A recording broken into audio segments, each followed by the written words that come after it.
G'day there guys, orders Diet Coke at McDonald's just to be on the safe side. It's your host Markee and welcome back to another episode of r/Am I the A-hole. Now if you love today's episode, I want you to sit back, relax, chuck a prawn on the barbie, and enjoy today's bloody good content. Posted by user Plastic Lengthiness 97. Titled, Am I the A-hole for sticking up for my girlfriend? So my mum is a child carer and does this full time. I've started seeing a girl who is a hairdresser. She's really kind, but sometimes this is her downfall. I invited her round to meet my mum, and I was horrified to see that when we walked into the lounge, my mum had all her hair stuff ready and brought a mirror in.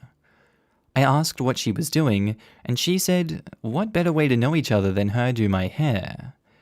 This was even before they'd been introduced. My girlfriend had some stuff in the car and brought it in. She said it was fine, but it was kind of awkward. I didn't want to make things worse by having a full-blown argument with my mum on the first time she'd met her. Anyway, the whole treatment took over an hour, and my girlfriend said it was easily a $200 job. My mum even had the nerve to ask her to do her nails, and I couldn't believe it as I've never seen this side of her. She then said, as she was leaving, that she'll give her $20 next time we see her. I was livid as she didn't seem like she put much effort into getting to know her at all. Anyway, my girlfriend has 2 kids from a previous marriage, and I get along with them pretty well, and I was due to look after them. I phoned my mum and asked her if she had any plans for the rest of the day, and she said no.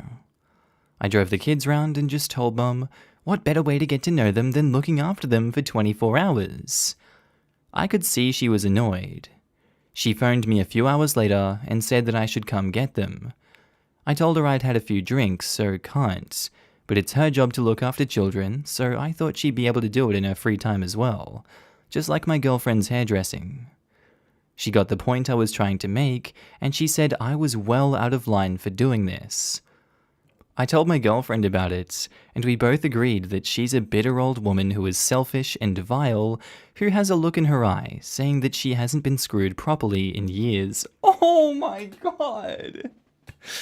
That's really mean. My mum won't speak to me now, but I'd rather make the point than her walk all over my girlfriend. Oh god, just because you can do it doesn't mean it's the right thing. You had the chance to be on the moral high ground on this one, and you chose to stoop down to her level. Yes, it's probably a good way to teach her a lesson, but dumping your girlfriend's 2 kids on your mother, who we don't know very well, could be seen as abandonment in some case, I guess. Maybe that's pushing it? I think there was better ways to have taught her this lesson than have your girlfriend's 2 kids be put into this situation. I feel like this is not their circus and not their monkeys.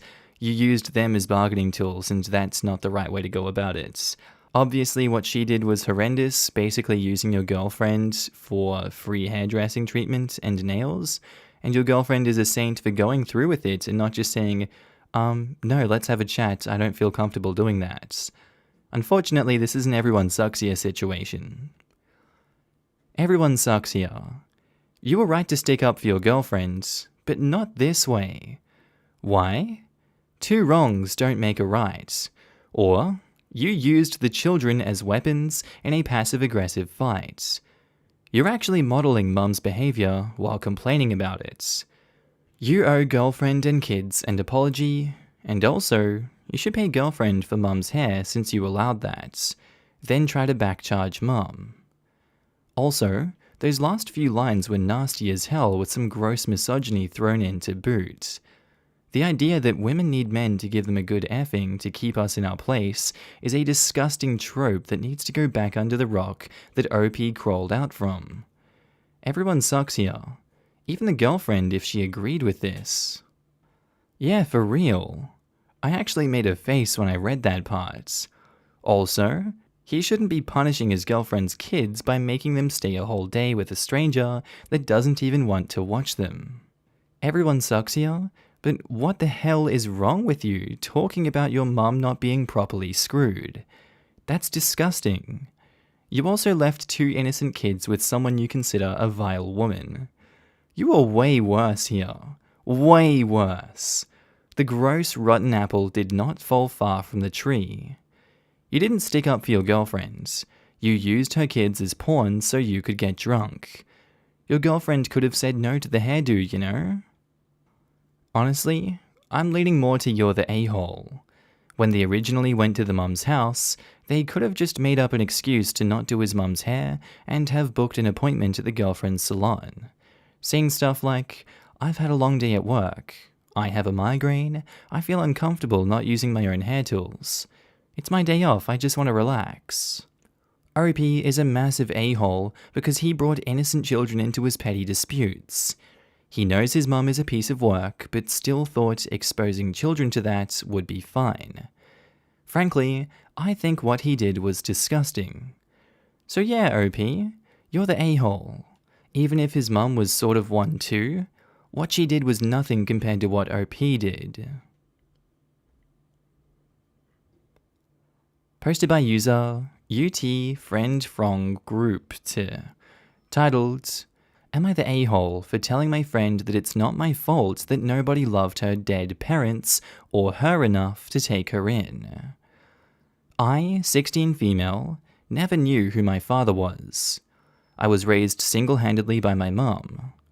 My mum didn't have any siblings, but she had a lot of very good friends who were always round while I was growing up. I consider all of them family. One particular couple, Susan and Tom, I call them aunt and uncle, are very close to my family.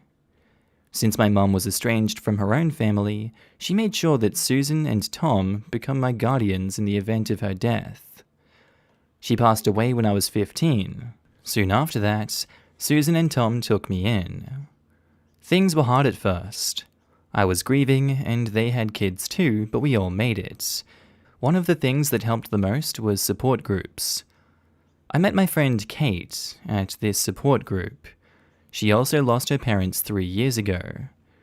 Her parents wanted her father's brother and wife to be her guardian upon their death, but apparently they refused to take her in. Their grandparents were in retirement homes, and no adult, friend or family, helped her. She also told me she thinks that her uncle stole a lot of her money that she's supposed to receive when she turns 18.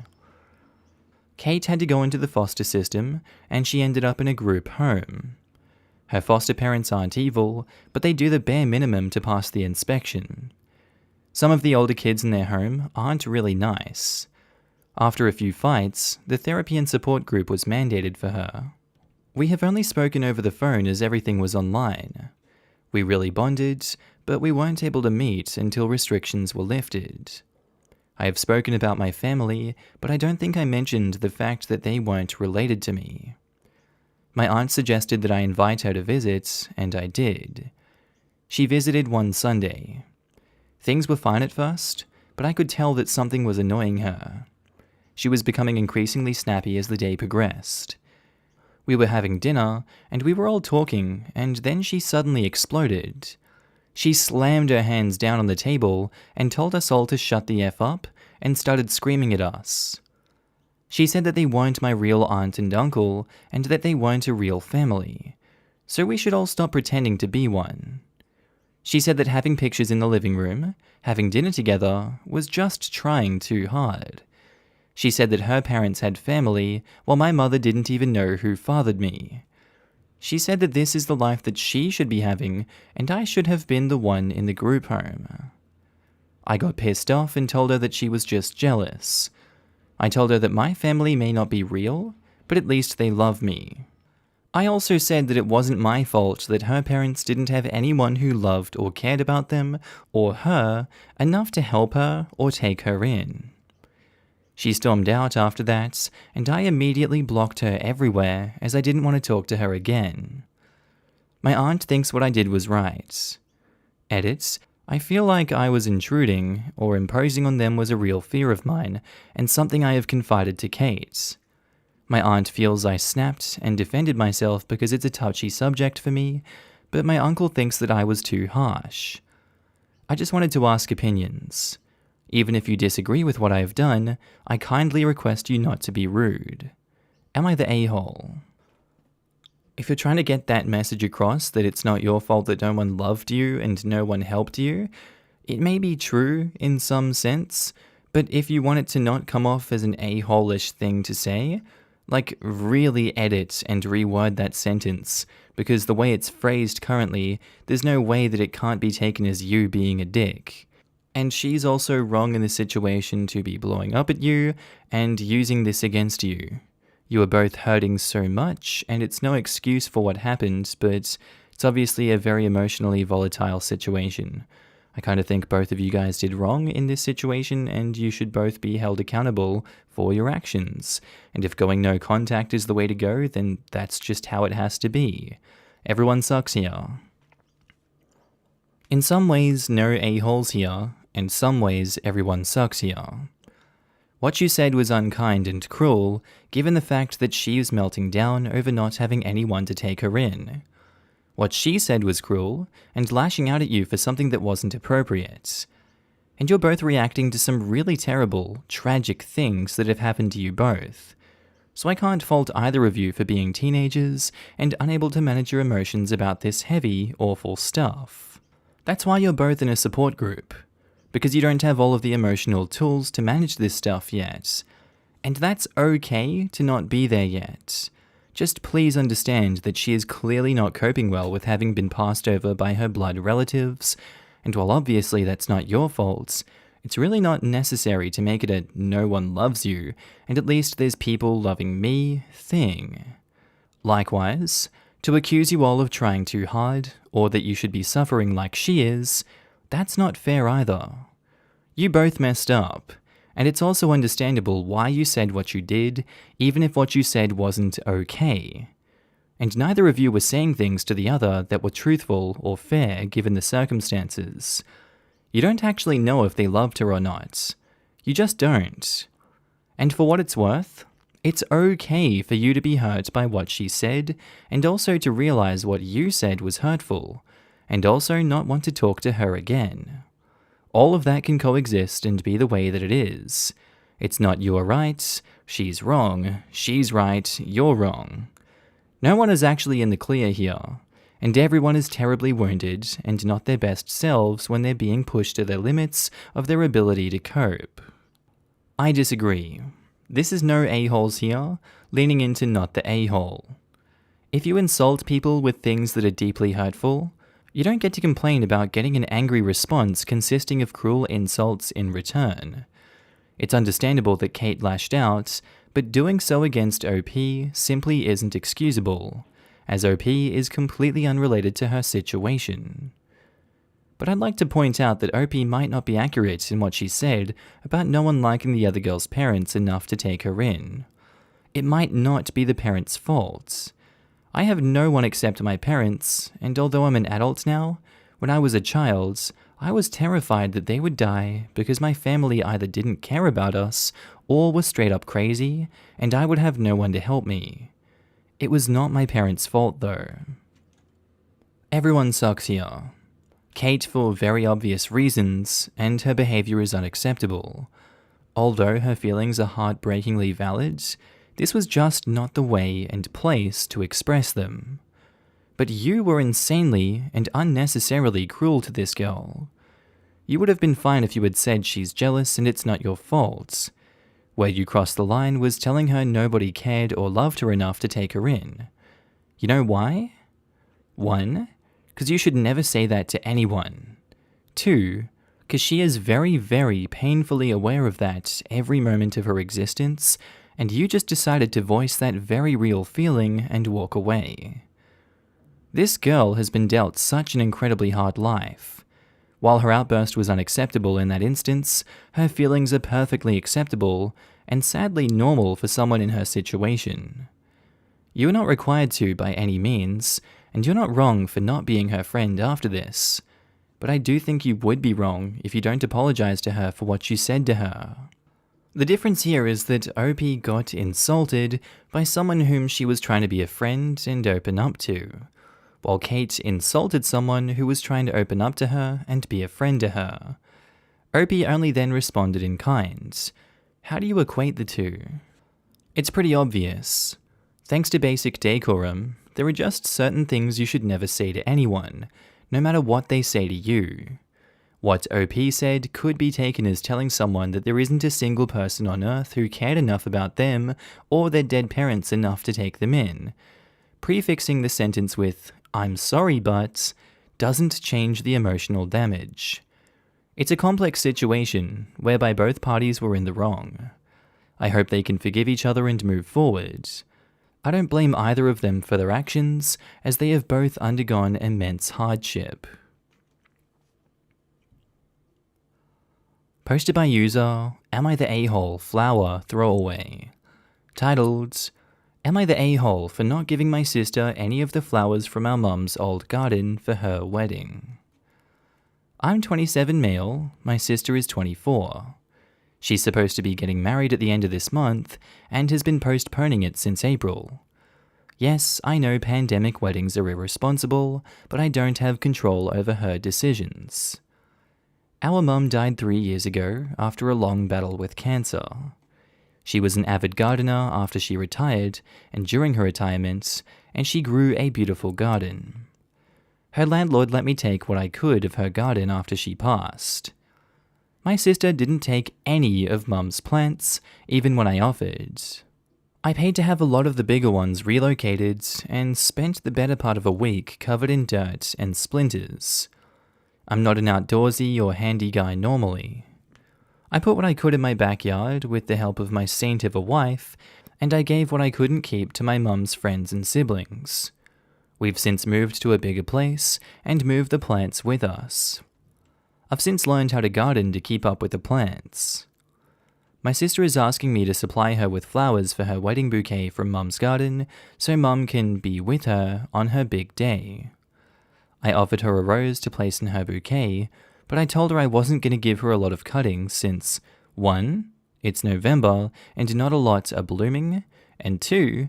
This is literally the only time she's ever asked for anything from the garden in 3 years, and it's as an accessory for her plague wedding. She wants more flowers, specifically magnolias and irises. Those flowers are not in season.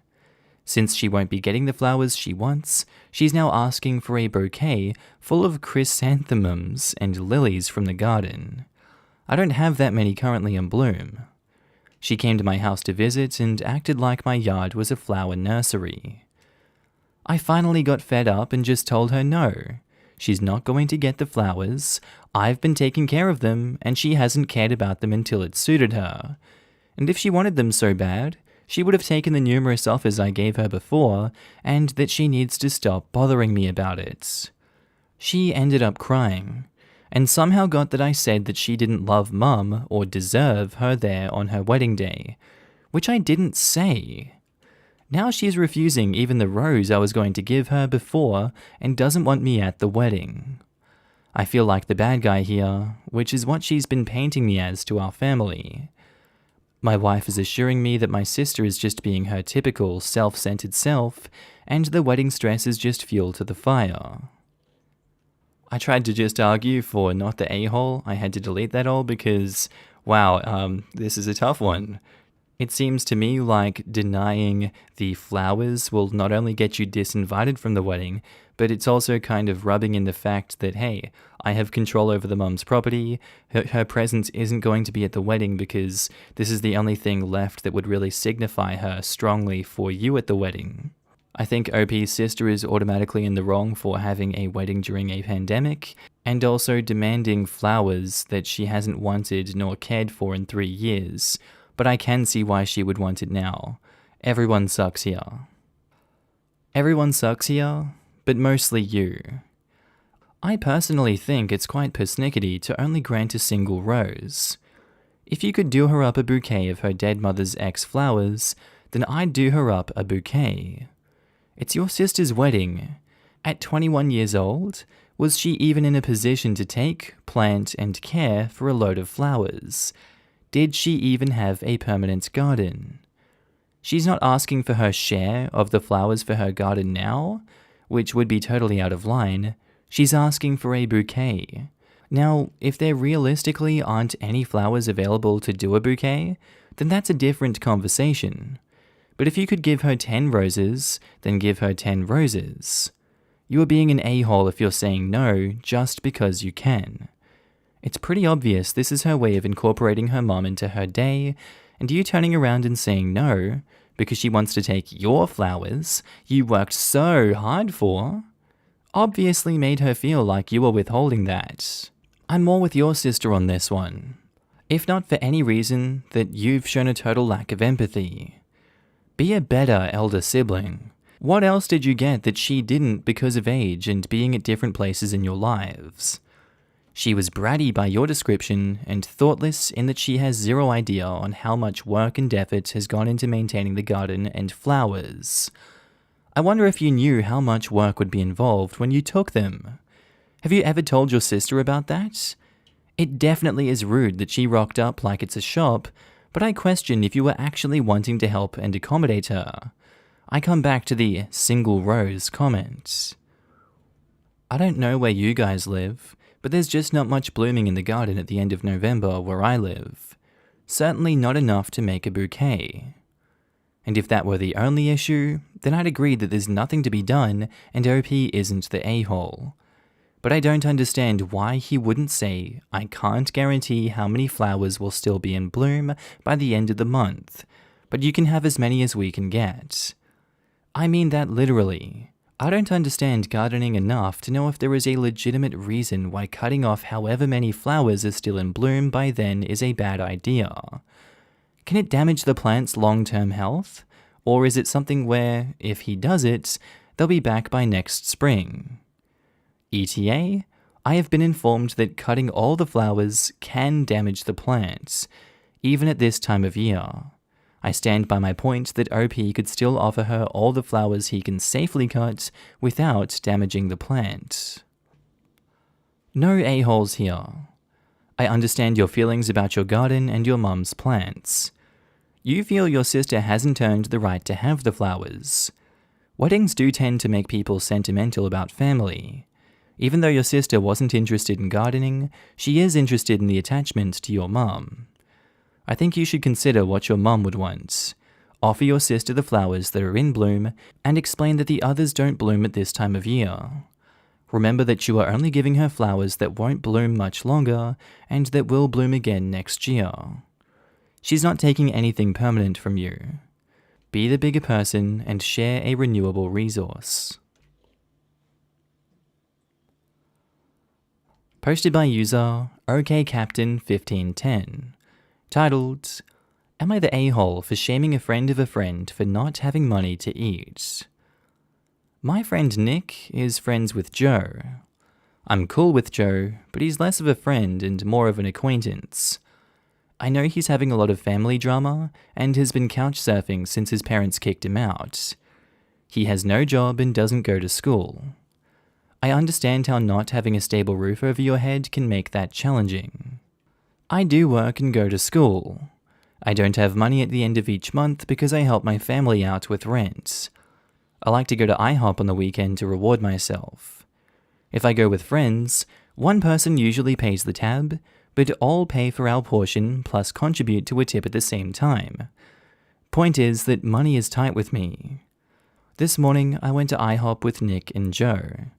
He sort of invited himself as he's staying with Nick and his family right now. My meal was like $11, Nick's was $9 and Joe's was $15. I offered to put it on my credit card, and Nick gave me $10 for his tab. Joe just shrugged and said he had no money, but would pay me back later. That pissed me off. I asked him, "Oh, so you found a job? When do you get paid?" He laughed and said he had no job. I asked him how is he going to pay me back, and he said not to worry. He was shameless and nonchalant about it. Finally, I told him that it was a total dick move to invite yourself to breakfast, knowing he could not pay and would not pay me back. I told him I don't even know him, and to do that to someone you don't know means you're very likely not to pay them back. He laughed, so I said no wonder his family disowned him. Nick told me that was a low blow. I asked Nick to then pay me back, and he said he didn't have any more money, and that's not his problem. I don't know, it's sort of an everyone sucks here situation, but I'm on your side, so I'm gonna say it's a bit of a not the a-hole. Seems like you guys have some beef before this that you're not addressing, and Nick's a bit of a dickhead. So I'm kind of on your side on this one. Everyone sucks here, leaning on not the a-hole. Everyone sucks here. He definitely shouldn't have come along to the breakfast without knowing how he was going to pay for it, and he shouldn't have assumed you'd be happy to cover him. But this was a really low blow, saying, "I said no wonder his family disowned him." Not the a-hole. Entitled Joe orders the most expensive slice of the check, then snubs this guy who is paying. If I was OP, I would have left Joe with his $15 tab. F that guy. Whatever OP said in his disgust of the situation forced upon him does not measure to the lack of concern from Joe. Words are words in the end. Joe's actions spoke volumes of his character. I would cut them both for thinking so little of OP. A $15 mooch means people deserve to be disowned? People make fun of the, your boyfriend didn't do the dishes? Leave him for good, on relationship subs. But God, you guys deserve way harsher mocking. Guy's a mooch, so it's no wonder his parents cut all ties, Jesus Christ. I think it was more the kind of entitled attitude that Joe displayed that caused him to be cut off. If he treated his family the way he treated OP, I wouldn't wonder why they cut him off.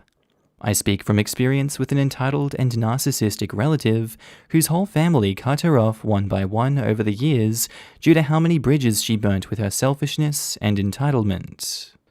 Not the a-hole. I feel like you weren't shaming him for not having money to eat, but more so for inviting himself to breakfast, knowing full well he couldn't afford it. And then doubled down on the a-holery by having the most expensive meal. How self-entitled can you get? Posted by user Silas of the Lambs. Titled, "Would I be the a-hole if I told my wife it's her fault the kids don't care to give her gifts?" So look, my wife is a great mother in many ways and I love her dearly, but she's crap at getting gifts. Back when we were dating, when I rang her doorbell with a dozen roses, she opened the door and immediately said, "You can't afford that!" This, I'm afraid, is fairly typical of her response when given anything. Not even strained politeness, but usually a directly negative response. It's hard for me. My family are big gift givers, but I'm an adult and I love her enough to find other ways to show it. So on birthdays, I buy her the exact thing she requests, and other times I just restrain myself entirely. Our kids, though, lack this perspective. They do what kids do. "Look, Mummy, I found this stick in the yard for you." They find her responses to this as demoralizing as I do. I work nights and sleep in late. I woke up this morning to a text to the effect that she had asked the kids to make her a card for Mother's Day, and they responded with great enthusiasm that they wanted to make them for my mother. The long-withstanding tension between wife and mother is largely outside the scope of this post, but it is sadly quite severe, which partly explains why this bothered her as much as it clearly did. She thinks the fact that the kids prefer their grandma is my fault. I didn't point it out in the moment for obvious reasons, and I ultimately pestered the kids into making her cards, kid scribbles that I helped them sign their names to. But would I be the a-hole if I found a good moment to remonstrate with her? To explain that the reason nobody wants to give her nice things is because she habitually craps all over anything she gets that she didn't pick out herself in advance. And that my mum always shows enthusiasm and delight in every bunch of dandelions or lump of dirt she gets, so the kids naturally think of her when they think of giving nice things to people. Edit, I'm getting predictably dragged for my handling of Mother's Day. I will provide some background. For years we have had a pattern. After numerous abortive attempts to surprise her, with gifts, with dates or outings, with meals I made and so on, I have largely given up on creativity. So for birthdays, for Christmas, for Mother's Day, and so on, what I do is, I ask her what she wants to do, and then I do that. So earlier this week, I asked her what she'd like to do for Mother's Day. She sort of snorted and said, nothing. Then a couple of days later, she said that what she wanted for Mother's Day was to get her and the kids dressed up nice and have me take a picture, as opposed to having anybody else come by to take it. She's on the extra cautious end of pandemic preparedness. I said I'd help with that, but asked her to remember that I was working overnight and would be asleep for much of the morning. She has a favorite candy bar that she always places on the grocery list whenever I go. I do most of our shopping. I bought her a bunch of them on the last trip, but held one out to save for Mother's Day. Last night, since I wouldn't be up, I gave it to the kids to give to her, all very secretive and hush-hush. They enjoyed the conspiracy and ran into the room with big smiles on their faces to give it to her. She, however, was disposed to inform them that she had already had one that day. She put it casually to the side. She wasn't mean, just disinterested and tactless. I guess the kids pretty much shrugged it off. I work all night. I go to sleep at 9 a.m., I wake up at 2 p.m. I read this text described above. I get up and go downstairs and convince the kids to draw cards on some paper. I raise the family photo she asked about. She doesn't want to. Maybe I'm clumsy. Maybe I'm doing a bad job adjusting to her love language. Certainly, I'm not the kind of mind reader it would take to know that I was supposed to ignore her stated preference about how to mark the day. But kindly, do not accuse me of not trying. Edit 2. Thanks everyone for the insightful and candid responses. Although my judgment, which apparently the community supports, is that my wife is in the wrong here, I want to make it absolutely clear that she is an amazing and capable mother. If our kids, one of whom has serious chronic health issues, survive to adulthood, her meticulous, detail-oriented, and thoughtful approach to life and parenting will be a big reason why. We are looking at the flip side of that here, and most of us are in agreement that it's a problem. But it's only a problem, not an indication that she's a horrible, abusive wife and mother. She makes our children feel loved and safe and special every single day in a dozen different ways. No argument she or we might need counseling though. It is my view that substantially the entire human race could benefit from some professional counseling. Well, I think from that, it's clear that you're not the a-hole for this one. I think you do need to tell your wife that it's her fault the kids don't care to give her a card, because you only get out what you put in, and right now she's not putting in what she should be to be getting the result she wants, if you want to boil it down to that sense. Unfortunately for her, it's a case of fake it till you make it. She damn well should know that she's going to get reciprocated love when she reciprocates it herself. Or at least fakes it for the kids, but I feel like they would pick up on that. Not the a-hole OP, and I'm glad that you stood by it. Not the a-hole. This needs pointed out to her, not necessarily for her sake, but for the sake of your children who don't need to be treated this way by their mother when they're trying to do something kind.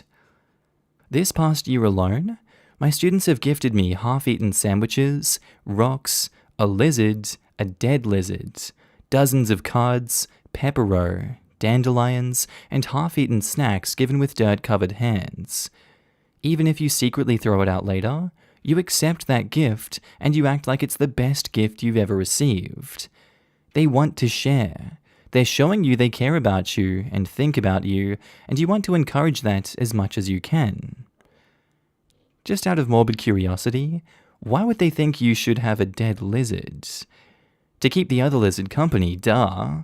Could also double as a threat. Not the a-hole, but I wouldn't necessarily compare her gift-receiving skills to your mum's, especially if they don't have a good relationship. My mum sucks at receiving gifts, and I wish someone would have told her how hurtful she was being when I was growing up. I also don't think it should solely be the responsibility of OP or the kids to adapt to her love languages. If gifts aren't her thing, sure, avoid gifts and do other things.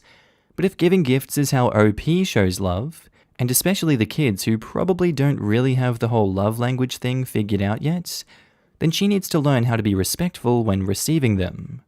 Oh wow, I really appreciate the time you put in. Thank you for thinking of me. How considerate and kind. I can see you really put in thought and effort. It's really not rocket science. Even if you don't like the gift, you can always be thankful for the idea behind it, and maybe later emphasize what you might prefer. I think OP is picking up too much of the responsibility when it comes to this situation.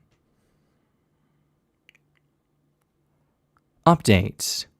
A few days after posting that, wife and I were sitting on the couch, and I piped up and said this: I think you should try to be more enthusiastic when the kids give you things. I didn't bring up the previous argument, and on the wise advice of many people in the other thread, I didn't bring up my mother. That was literally all I had to say, although I was ready with follow-up. She said, yeah, I've kind of been thinking about that. I should show more appreciation. I thanked her for receiving it that way, and we went about our respective business. So that was that. I've been watching to see if she meant it, and there has been a huge improvement. Just this week, our son made her something out of Legos. She says, "Thank you, I love that you're so creative." Even when our daughter brought her the blanket from her own bed.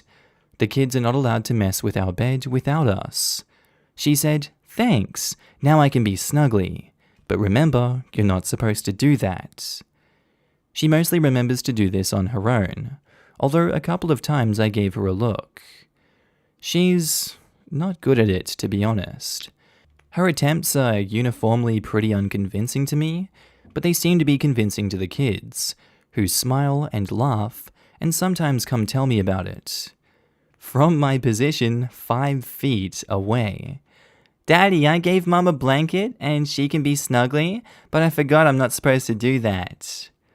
My daughter is big on long run-on sentences, which I'm pretty sure she gets from me. But anyway, wife is trying and she's being quite consistent, and maybe actual skill in it will come with time. So, thank you all for the good advice on abstracting the general problem from the specific dispute involving the mother-in-law, and for all your kind support. Thanks even to the individual who's 100% we're going to get divorced. We're not though. We can work through stuff and become stronger as a couple together. It's a start. Fake it till you make it is a surprisingly accurate phrase for a lot of situations, and it sounds like she just needs to keep going. Exactly. In time, OP's wife might find that expressing gratitude to the kids, and hopefully to OP, comes more naturally to her as she practices it. A surprising number of things that we think as inherent ability, kindness and empathy chief among them, are actually practicable and improvable skills. Every behavior can be learned. Humans are great at copycats, which is why every success book tells you to surround yourself with successful people. It is to mimic their behavior. She could get better. It takes time. My daughter is 8. For the first few years, I wouldn't be very loving. Like extra love. Hugs and kisses. I wasn't hugged much as a kid. My mum said when she would hug me, I would pull away, so she just stopped. Anyways, I realized this problem of mine, and I actually set a timer on my phone for like once an hour to remind me to just go up to her and pat her head, or say, "I love you," a hug, whatever. After a while, I no longer needed the timer. Now I frequently show her affection, and it feels more real than forced like it used to. It sucks that some of us are wired this way, or conditioned, but as long as she's willing to work on it, it can get better. Edit. Also, I did the whole not being interested in gifts. Not on purpose. My mind would just immediately go to, "Ugh, another mess," or whatever. Sometimes too, it's just my brain taking forever to understand what's happening, especially if I'm having anxiety. Her saying things like, "I love that you're so creative," and things like that, is actually a really good thing for kids that age, because it encourages their creativity. It shows that y'all value it, and it really nurtures their creative development. Yes, and her response to the blanket too. Kids really do pick up on the small things like that, and it develops their emotional intelligence. Opie's wife sounds like she's really trying to tune into her kids' needs, and the kids sound so precious. That's the thing about young kids. You just have to say the right thing and not mean it most of the time at that age. It's like programming tiny, really buggy humans. I think a lot of people get frustrated that you need to show them kindness and empathy. Especially things like, I know you're really disappointed that your favorite pants are in the wash. I'm sorry you're so sad. But you don't have to mean you give an F about their pants drama. You're just teaching them that it's okay to be disappointed. Disappointed and sad are the words for what they are feeling. You understand what they are going through, and they need to move past it. Once you understand that's what you're doing, not like trying to have a rational relationship with a toddler, it's so much easier. Posted by user Am I the A-hole Crybaby? Titled, Am I the A-hole for talking smack about my dad? My dad took his role as the disciplinary figure very seriously. He tried to instill in me just about every tenet of traditional masculinity, the good and the bad. He taught me self-defense, sports, hunting, and to be respectful and protective of women. He also scolded me for crying, used corporal punishments, got mad when I failed at certain sports, and brushed off me being bullied as being too soft. He would say things like, if you're crying about these issues, you're never going to make it in the real world. Or, suck it up, buttercup. It's only going to get harder as you get older. I grew up physically strong, but stoic, bottling up my feelings to the point where I hardly felt anything at all. Now I'm trying to let myself be more vulnerable, and it's been a mess. Years of pent-up anger, fear, and sadness are spilling out of me, and it's taken a toll on my mental health. I've had issues like nightmares, fits of rage, depression, and panic attacks to the point of nausea. My college counselor said it sounds like a textbook case of C-PTSD, but I'd need to see a doctor for an official diagnosis. That's where the story comes in. I called my dad and told him I'd need more money to go to a clinic, but I was afraid to say what. He kept pressing me, and I nervously told him it was for a diagnosis of C-PTSD. At first, he thought it was a joke. Son, if you fought in a war, I'd know about it. I tried to be as indirect as possible, but he got the hint that I was implicating him as the cause of the issues. Here is a shortened version of his side of the argument. Now you listen here. I raised you all by myself, working my ass off to feed you and keep a roof over your heads. I taught you to respect authority, protect yourself, be physically fit, and protect women. Does that sound abusive to you? The fact that you've internalized the hard truth about manhood as trauma says more about you than it does me. If you hate me that much, you'd have the balls to say it to my face, but you don't.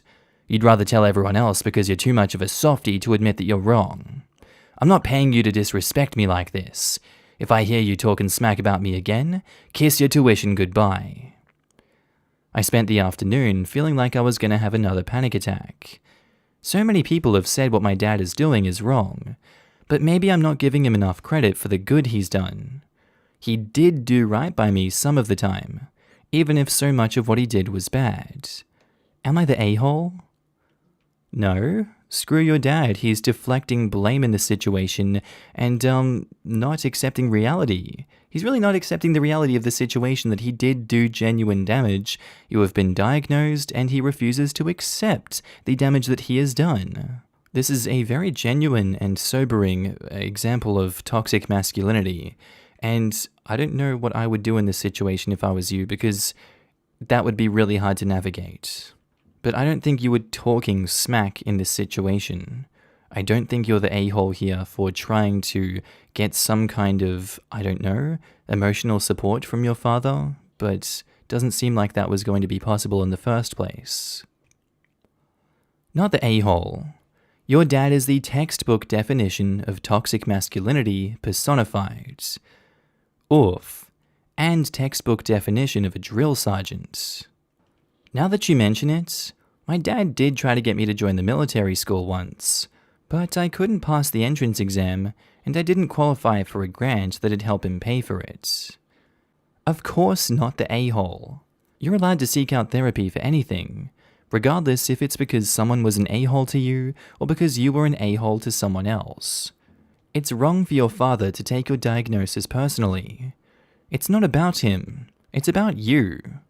Honestly, given how fast he spun this around into being about him, I would worry about narcissism. In which case, talk to your therapist about setting boundaries with your father, and ask your therapist how you should discuss therapy with your father in order to find funds for a clinic.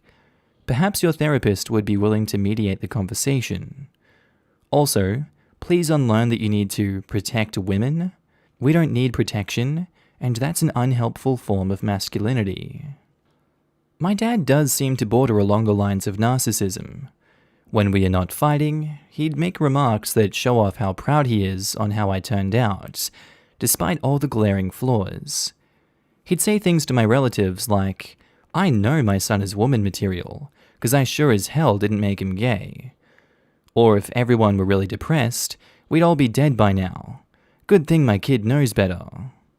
Oh wow! Good on you for not internalizing the things he says. Your accomplishments are your own, and your faults are your own. Your dad needs to stop making your life all about him. Just a side note, I'm sorry if I offended you when I mentioned protecting women. I don't think women are incapable of fending for themselves, but I do think we as men should defend them if we need to. My girlfriend is no damsel in distress, but I have stuck up for her a few times, like when her ex kept bullying both of us. She ended up getting the last laugh by humiliating him in front of his peers. Update. Thanks for your feedback. Glad to hear I'm not the a-hole in this situation. While my mental health certainly hasn't gotten any better since the original post, I think I have a better idea of how to talk to my dad about it. Or, rather, how not to. Turns out my counselor was right about me having C-PTSD. I was officially diagnosed with that and panic disorder at the hospital after a severe night terror and panic attack. This week, I was diagnosed with depression. I have been doing my best to keep all of this a secret from my dad so far so that he won't cut off my college funds. My counselors also assured me that seeking help isn't talking smack. My dad simply refuses to admit that he was wrong in how he treated me growing up. He's a narcissist. He views all of this as a personal attack on him and will keep viewing it that way no matter how much evidence I'll present to him. While it's good that I acknowledge the right thing he's taught me, it's nowhere near enough to make up for how badly he mistreated me. I've done all I can to make my case. It's all up to him now whether or not he can accept it. As of now, my plan is to rely on cover stories, so that my dad doesn't suspect anything when he eventually gets the medical bills from his insurance. Instead of a panic attack, I'll say my girlfriend called 911 when I had a really severe food poisoning. I was puking. My dad views mental health issues as a sign of weakness, or our culture becoming too soft. I'd like to think someday maybe he'll realize he was wrong. But for now, it looks like I'll have to keep lying for my own financial survival. Thanks for all the perspective on my situation on this and multiple other subreddits. You have been very helpful in guiding me through my issues with my mental health and bad upbringing. Here's hoping I continue to make progress despite everything. Sounds like a good plan on the cover stories. Double checking if your insurance sends costs of savings notices if you're on medications, and also see if you can get the EOBS and bills that are in your name sent to you and to him. Depending on how they list things, even if you have a cover story, the billing may not match well enough for that to work. I'm sure that your counselor will have some ideas for that. Also, make sure your girlfriend is on the same page. Oh, my girlfriend knows about the cover story I've got for when she called 911 for my panic attack. My dad may be an a-hole, but he has no ill will towards my girlfriend. She just lost her mother. It'd be understandable if she thought I was about to die too. Panic attacks can look and feel that way sometimes. I don't know how it works in the US, But in my country, some psychiatrists use a different stamp for patients who don't want their mental health issues to be known. A stamp with just their name and license number without specialization. This is the same kind of stamp that doctors in training have, and people who don't go to psychiatrists are not even aware psychiatrists do this, so it never raises any suspicions. Maybe you could ask a doctor if there's a way to make your issues more anonymous. Thanks to HIPAA laws, the doctors actually can't disclose my conditions and diagnoses to my father without written consent from me. They charge him for my services since I'm under his insurance, but they can't actually tell him what they were for. Hey, I'm in the US and I just want to give you some information. Make sure he doesn't get an EOB, explanation of benefits, from the insurance company. An EOB does give a billing diagnostic code and what the insurance company charged for it / what is not covered. You could call the insurance company and see if you can get the paper copy of the EOB sent to you instead of your dad. I wish you good luck in your mental health journey. It's not a straight path, so don't get discouraged. Something I did and still do, but you got this. Oh, that's a good idea. I didn't even think about the EOB.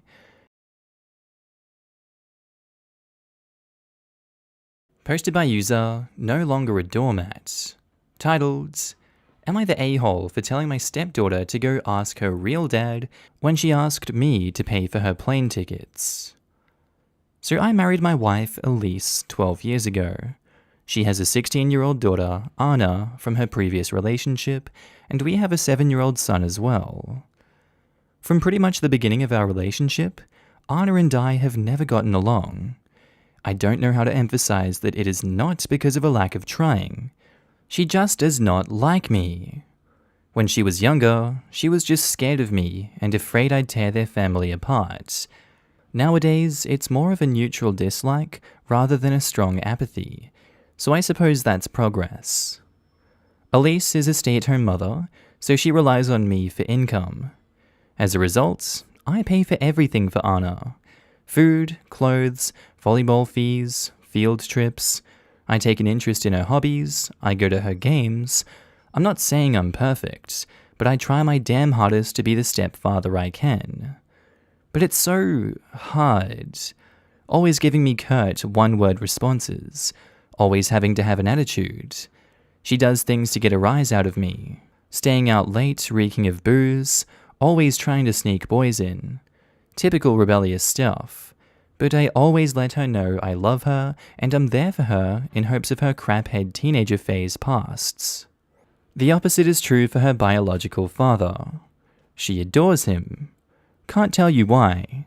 He never goes to her games, always makes excuses for why he doesn't want to see her. He forgot her birthday last month, and she cried herself to sleep. Well, anyways, Friday, I came to her room to check her phone and read her messages. Not a permanent thing, but she's been caught sneaking out twice in the last month, so this is her punishment. I ask for the phone. She says no. I'm tired of you checking my crap, leave me alone. I tell her I'm not asking again, and she goes, just F off already. You're not my real dad. You never have been. Stop acting like you can tell me what to do. Before getting up and slamming the door. Like I said, guys, I'm tired. Tired of the blatant disrespect. Of being the verbal punching bag while still providing more for her than anyone else in her family. We haven't really talked since until this morning during breakfast. She asked if I could pay for her plane tickets so she could see her boyfriend cross state. Like I said, her mum doesn't work and her dad is a piece of crap, so I normally would be the one to cough up the money. Not this time. I responded, go ask your real dad.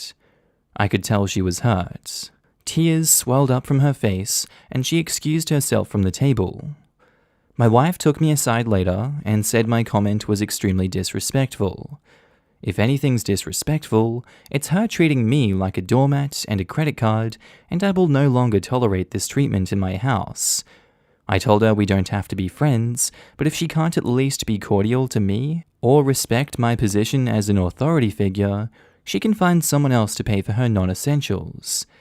Am I the a-hole? And to add more context, My wife is a saint. She does stick up for me when Anna says something rude or snarky. She just said stooping to her level was inappropriate. But she's a wonderful mom and tries her best. I understand I've read this one before, but there's an update now, so I have to cover the initial post. In this situation, I don't think that OP is the a-hole for their actions here. This is one way to get the daughter on your side, and one way to force an ultimatum for change. Hey, I'm not going to continue to enable this disrespect in my family. I am not going to continue to enable you financially. Please change for the better, and then I will support you financially. But I will not enable this disrespect, and you're going to face the consequences for your actions if you do not change. I think that's reasonable, and I'm on the side of OP, not the a-hole. Update. Hey guys. It's been a good 2 weeks since I've posted, and I figured you guys would like an update. A lot has happened since the last time I posted. So that night, I did what many of the comments suggested I do, which was to apologize.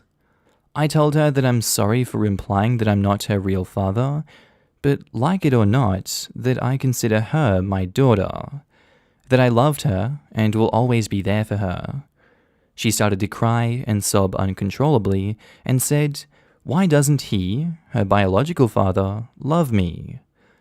I held her and told her she didn't need to fight for his approval. I also apologized for looking through her phone, that I've come to accept that it's not an appropriate punishment for a teenage girl, and I was going to find other alternatives.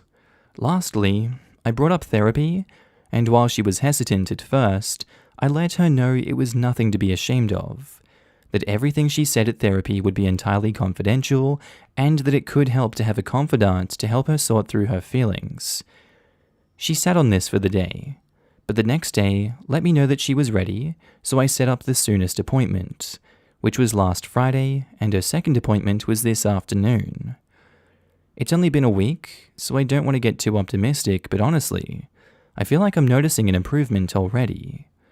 She's actually been engaging back in small talk, when normally she wouldn't give me the time of day.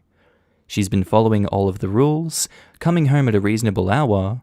She's been less withdrawn and more social, even to the point where her brother commented on the change today. But the most exciting news of them all is when getting out of the car on her way home from therapy, she said, and I quote, "Thanks, Dad." She's never called me Dad before. So honestly, I've been riding off that high for the last 2 hours. I'm not delusional enough to think everything's peachy, but honestly, the behavioral change in the last week was the most progress we've had ever since, well, ever. I'm cautiously optimistic going forward. Thanks again everyone for your comments, especially the ones who gave me the kick in the ass that I needed. This post was a pure serotonin boost. I'm so happy for you, OP. Smiley face. One thing that occurred to me is it might be good to find a way to let her know how meaningful those small changes have been to you. Just in the spirit of positive reinforcement being the most powerful agent of long-term behavior change. Having been a teenage girl myself, I do not recommend anything big or face-to-face. When my parents made a big deal out of small stuff I did right, it embarrassed me, which made me want to do the right stuff less. But sometimes my mom would leave a little note in my room, letting me know how happy something I'd been doing lately had made her, and how much she loved me, how proud she was of me, etc. And that always really impacted me. I feel like if your stepdaughter knew how meaningful it was to you to have those small talk moments, and to hear her call you Dad, it would start to reinforce the reality that you do really love her, and she really does have a dad, even if it's not the one she originally thought. Just food for thought, though. You're clearly already on a great path. Thank you for your comment. I'll bounce the idea with my wife and see what we come up. God bless. Notes let her have something concrete that doesn't go away. Yes, you felt she was your daughter that day, but what about the next day? Teens dealing with abandonment issues really think that way. She can read the notes at her low moments, and I promise you she will keep them. It also lets her take in that love without feeling she needs to reply or temper her reaction. You can tell she trusts you, by the way, since she was willing to sob when you had your heart-to-heart. I'm 37 with an a-hole father, and to this day, I tend to tear up when someone shows me genuine love. Posted by user Sweaty Genitals, titled, Am I the a-hole for telling my coworker to F off for showing me Waluigi porn? So I struck up a friendship with a coworker of mine, because he seemed socially awkward and never went out of his way to make friends. We ended up finding out we had a mutual interest in Reddit, so he followed me. I like to crap post when I'm bored, and one day when I was bored, I decided to crap post on an unpopular opinion sub that Waluigi is sexy as hell. There was no point to it. I didn't structure it, or want to see how some people on Reddit would react to a really weird post for some cheap laughs. Why I did it? Crap, I don't know. The next day he said it was hilarious, and we had a good laugh about it. I got back to work, thinking that was the end of it. It was not. He started making sexual comments about Waluigi at the weirdest times possible, like when customers were nearby, managers were nearby, or I was just trying to focus on doing my job. One time I ran into him while stocking shelves and asked how he was doing, and he said good, but I'd be better if Waluigi were railing my a-hole right now, while a customer was standing 10 feet away. The customer heard it, but thankfully just made a weird face and left. I quietly told him not to say things like that when customers were around, but he laughed and walked away. Sometimes at random moments, he'd come up behind me and moan, "Wah!" into my ear, catching me off guard. Every time I'd tell him to cool it, he would say nothing, laugh, and get back to work. What started off as a light-hearted crap post was beginning to escalate into full-blown Waluigi erotica. One day, he came up to me and said, "I have something I think you'd like," and lifted up his uniform to show a Waluigi shirt he had on underneath while licking his lips and looking at me dead in the eyes. I told him he was taking this way too far. I don't actually think Waluigi is sexy, and he needs to stop. He said, "It's okay to be in denial," laughed, and walked away. 4 days after that incident, he handed me a folded sheet of paper while I was helping a customer and said, "This is really important," and walked away. I finished helping the customer and then opened the paper. It was a drawing he made of Waluigi getting doggy-styled by Bowser, who for some reason had a dick bigger than his entire body. This wasn't some messy sketch he scribbled in a minute or two. He put effort into this. I told him to F off and stop being so creepy. He stormed off, and a few minutes later, his sister, who also works at the grocery store, came up to me and cussed me out, claiming I was a horrible person. I explained to her the entire situation, and she said that he has special needs. I said having special needs isn't an excuse to be creepy, and I politely told him multiple times that what he was doing wasn't appropriate. She called me an ableist and then stormed off. Am I the a-hole? Oh my god. Oh my god, they put the actual image into this post. I'm not gonna show you guys that. That is not right for YouTube. But if you want to track the post down, you're all good to go look for it. I'm gonna go not the a-hole for this one. I don't think there's any universe, any realm of existence where you could be the a-hole for cussing him out, because you didn't know that he was disabled. All you knew was that he was harassing you and sending sexual content your way, especially around managers and other people. Abled or disabled, he knew what he was doing. He's the bad guy in this situation. Not you, OP. Not the a-hole. Update. So I got an overwhelming majority of people telling me I was not the a-hole for this. But a few people pointed out that if my coworker was special needs, he likely had trouble understanding when enough was enough. Because of this, I should have communicated my boundaries more gently. After a while, I realized I shouldn't have told him to F off, but instead should have brought it to HR's attention and let them deal with it. I ended up doing that, but unfortunately, after I had already cussed him out. So here's how that went. HR let him off with a firm warning. His sister was chastised for enabling his behavior, and she's expected to hold him accountable for things like this in the future. I still felt really bad for how I reacted, and I missed having him as a friend, so I shot him a text apologizing for overreacting. He forgave me and apologized for acting so weird, saying he would respect my boundaries in the future. I offered to take him out for lunch at a great pizza joint by our job, and he accepted. We bonded over some good pizza and laughed about the whole situation, all while cracking Waluigi jokes at an appropriate time. We are back to being good buddies at work, and all is well. All in all, I'd say this was a great ending to a very weird situation. Wholesome ending, 10 out of 10. Both of y'all learnt something from this situation, and I guess he truly did understand where he messed up and why. Sending a sexy wah your way. Seductive wah ensues. If this is true, then that's a crappy HR department. Why would his sister be responsible for managing his behavior? She's not responsible for managing his behavior. She's just expected to not defend him whenever he acts unprofessionally and to call him out instead. I agree that she shouldn't be defending sexual harassment, but she shouldn't be expected to call him out unless her co-workers are also required to call him out. Yeah, you're right. Oh well, what's done is done. I don't think this will be a problem in the future though. Posted by user MatsyGD. Titled, Am I the A-hole? Roommate got a dog. Disclosure, I love dogs and my roommates. Sorry it's so long. So I live with 3 other people, and we're all full-time students.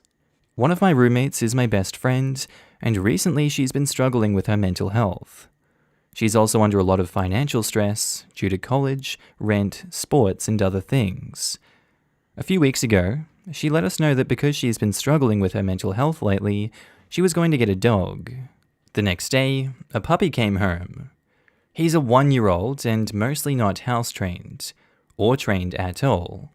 He's a very sweet dog and all of the roommates like him, but we're all having some frustrations. The first issue is that we were never asked about the dog, just informed the day before that she would be getting one. Now, being her best friend, I had known for about a week or so how her mental health was. She refused to tell her parents or seek free therapy at our school, along with many other, less permanent options. So I told her parents because I didn't know what else to do. I am not at all trying to discount her mental health. I am just frustrated that she skipped so many steps in the path towards improving it. Next is the issue that she is gone most of the day. She works a lot of hours, is a full-time student, and an athlete. She often leaves the house at 6 for work. When she's gone and the pup is in his kennel, he will bark and cry for literally hours until she comes home. Because of the crying, I let him out sometimes, but have to be constantly on alert because he's not house-trained. I don't mind interacting with him at all. He's a sweetheart. It's just frustrating that I can never be productive at home because he's either crying or I have to babysit him. The most recent problem is mildly infuriating. This dog came from the shelter with anxiety medicine. He clearly is anxious when he's in his crate or when out and my roommate isn't home. He paces, can't settle down, and whines for hours if he's out while she is gone. The other day, I texted her to ask if I could give him some medicine because 3 of us were home trying to study for midterms and he was having a fit in his kettle. She said sure, so I gave it to him with some peanut butter. Later that evening, she let me know that she threw the rest of the medicine away because he was so boring and had no personality when on them. Since getting the dog almost a month ago, I've noticed that not only has her mood not seemed to improve, it's gotten worse. She seems to be mad at us all the time and just hides in her room even more than before. Am I the a-hole, or is this whole situation frustrating? I feel like I'm being walked all over because of her behavior. One of my roommates is considering subleasing. I'm worried that I'm not being a good friend when my best friend is struggling. Am I the a-hole? No, I think she needs to step up to the plate and actually look after this dog properly. She's not doing her due diligence with this dog, and it's pretty much abuse to be abandoning him in the way that she is. Throwing out the medicine is just the icing on the cake in this situation. I don't feel like that's the right thing to do. That is a very dick-headed thing to do. When the dog definitely needs the medication, what kind of excuse is that? I wouldn't know how to navigate this situation. If it was me, I would just leave, but the morally right thing to do in this situation is to get a better and more supportive family for the dog, because it doesn't sound like she wants to change. Not the a-hole. Not the a-hole. I don't even know what behavior is in question for potentially making you an a-hole. Your roommate doesn't seem like a good dog owner though. That pup is spending too much time locked up, and he definitely needs his medicine. She clearly isn't ready to take care of a dog or make good decisions for the poor little guy. It also wasn't fair of her to spring a dog on you and your other roommates with pretty much no input from you guys. But I'm more concerned for the puppy who can't help himself. Not the a-hole. Getting a dog isn't a cure-all for anything. It's a huge commitment that I don't think your friend and roommate has actually considered. She needs a frank, direct talking to about this. A shared house with the occupants out and about for most of the day isn't a good environment for a puppy, or a pet of any age really. It's really unfair on the little guy. Puppies need a lot of attention and love, not only to make sure they're house-trained, but to make sure they grow up as friendly, sociable animals. I'd recommend she gives the dog up for adoption, either to a family member or a friend or a shelter. A young puppy will be adopted really quickly. I wouldn't feel too bad about giving him up. If she's in a bad way with her mental health, she needs to seek proper help. There are resources available through her doctor and family health plan she can make use of. Thank you for your input. I agree that she needs to seek proper help. I've talked to her a little, and she's very reluctant, but I think she might come around. I agree that the dog wasn't the best decision, but thinking about giving him back to the shelter is also difficult, because he had been in the shelter for 3 months, and that shelter got him from another that had him for about 6 months. This poor dog grew up in a shelter, and I think that's a big contribution to his anxiety. Thinking about it from the dog's point of view, growing up with an absent most of the day, unwell owner isn't going to give him any favors. Your roommate will end up with a badly trained, unsociable dog that will be hard to retrain and generally be difficult to live with. That's not an easy situation to deal with, and if she's already struggling with issues, it won't help her situation at all. Maybe giving him up to a shelter will be tough, but giving him up at this point would be best, in my opinion. Better for your roommate, better for the dog, and better for everyone else living with them. Back to your roommate. Getting her help is important, but you can't take responsibility for her. At the end of the day, you can only support her. You can't, and definitely should not, take on her problems. That will not be good for you. Look after yourself. Update. Hey everyone, I wanted to say thank you all for your advice on what to do. My other roommates and I sat down and had a discussion with her, and she agreed that she was not taking care of the dog properly. Shortly after this, our university sent us home due to the pandemic. When we came back, things had really changed and the pup is so happy. She took the quarantine as an opportunity to train him and to bond, and all of the issues we had before are gone. He has turned into the happiest dog, and all of my roommates love him. Her mental health has seemed to improve as well. We are all thankful that we didn't have to call animal services, and that we have such a sweet dog in our house.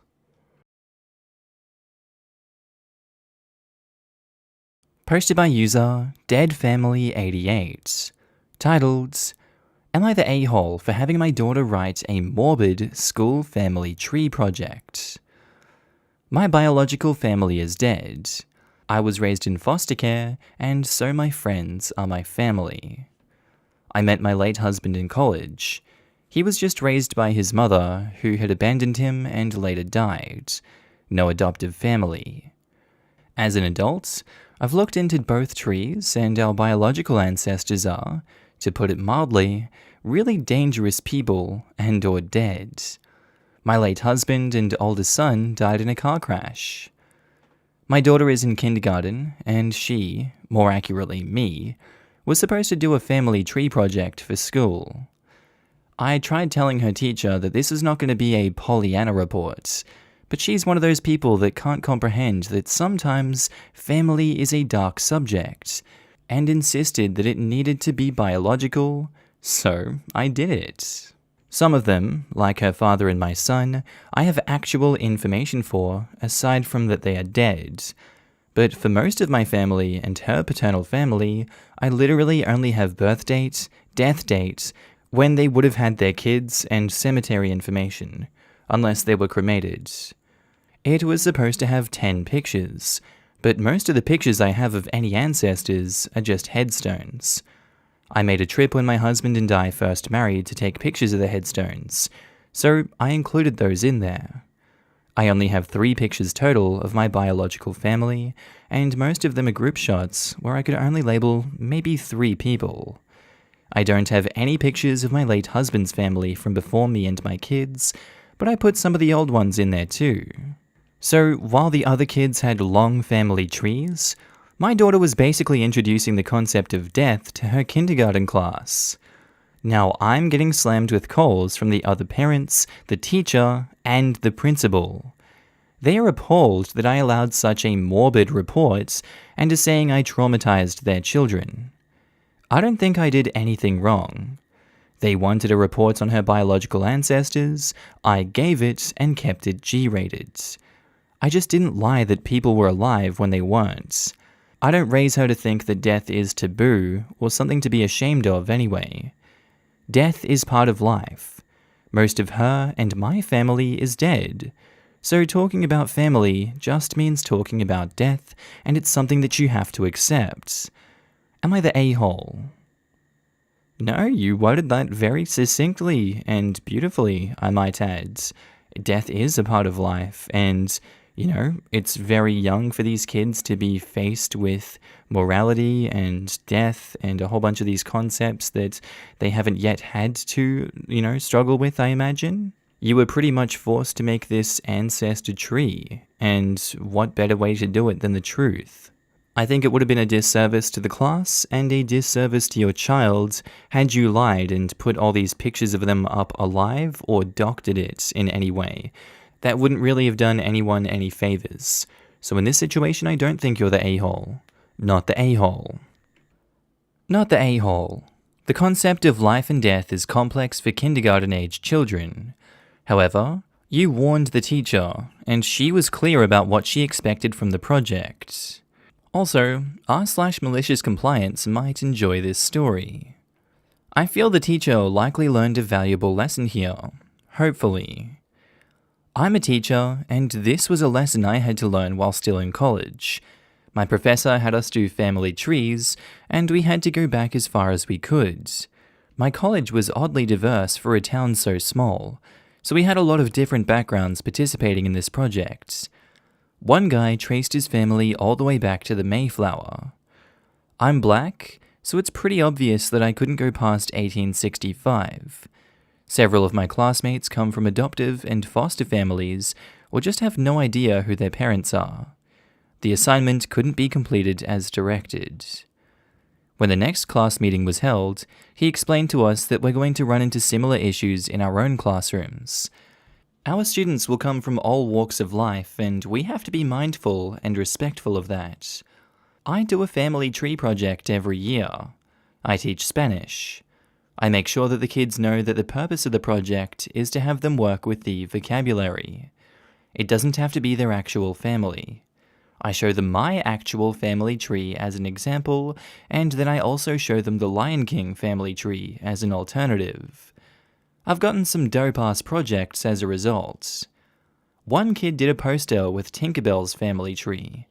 Another just decided that she wanted to use her own family and substitute the members that she didn't like with some of her favorite celebrities. one child decided to make his family tree out of his favorite teachers, and not so subtly demonstrate which of us he shipped. We should also be sensitive to our students' home lives. That crap is important. Not the a-hole. The teacher was highly insensitive. Also insisted it had to be biological? That sounds discriminatory against adopted people. Tell the principal you attempted to address the situation with the teacher and were dismissed and left your daughter with no options if she were going to turn in the assignments. And why are parents calling you? Is there an open phone list? Did you authorize having your contact info shared with other parents? That's not uncommon in my experience. My high school, admittedly private, sent out a big-ass calendar and rulebook every year, and included a directory of parents and teachers in the back. Actually figured out a couple of my friends were adopted that way. It's increasingly unusual without a parent signing off on information being shared, particularly with schools being sensitive about domestic violence issues where mothers may have relocated. As a parent, I can tell you I have always had to sign off at the elementary school each year. Posted by user AmiTheA Veg Wedding. Titled, Am I the a-hole for serving vegan food at my wedding? My fiancé and I are getting married in June next year. We are both vegans, and although we don't judge those who are not vegan, we wanted to serve vegan food at our wedding. We found a vegan caterer. When we sent out invitations, we added a note saying that the food will be vegan. We also asked everyone who has any specific dietary requirements to let us know. The note made it clear that anyone who needed a specific diet would be catered for. Soon after the invitations went out, my aunt phoned us in a huff. My uncle does not want vegan food. He needs to eat meat, she said. I asked what his dietary requirements are, thinking that he has a specific medical condition and cannot eat a vegan meal. She said his reasons are cultural, and he must eat meat. I said that's not really a good enough reason. We all come from the same culture, and it's not like it's a sin to not eat meat with every single meal. I explained to her that I wouldn't really mind him eating meat, but one, it means I'll have to bring a new caterer in for one meal, which will be expensive, and two, I don't want to pay for meat if I don't have to. Again, I'm not judging non-vegans, but it doesn't sit right with me. Weeks went by. The only people who had dietary requirements were 3 cousins who eat a low-carb diet. My vegan caterer came up with vegan, low-carb meals, and my cousins were very happy with this plan. Upon hearing this, my aunt phoned me again, angrier this time, asking why my uncle can't be catered for because he doesn't like vegan food. I refused again. I told her that the food consists of things I know he eats anyway: vegetables, coconut, nuts, etc. I went through a list of ingredients I knew would be in the food, and she admitted he has no intolerances or allergies to any of that stuff. What's the big deal with him skipping meat one time?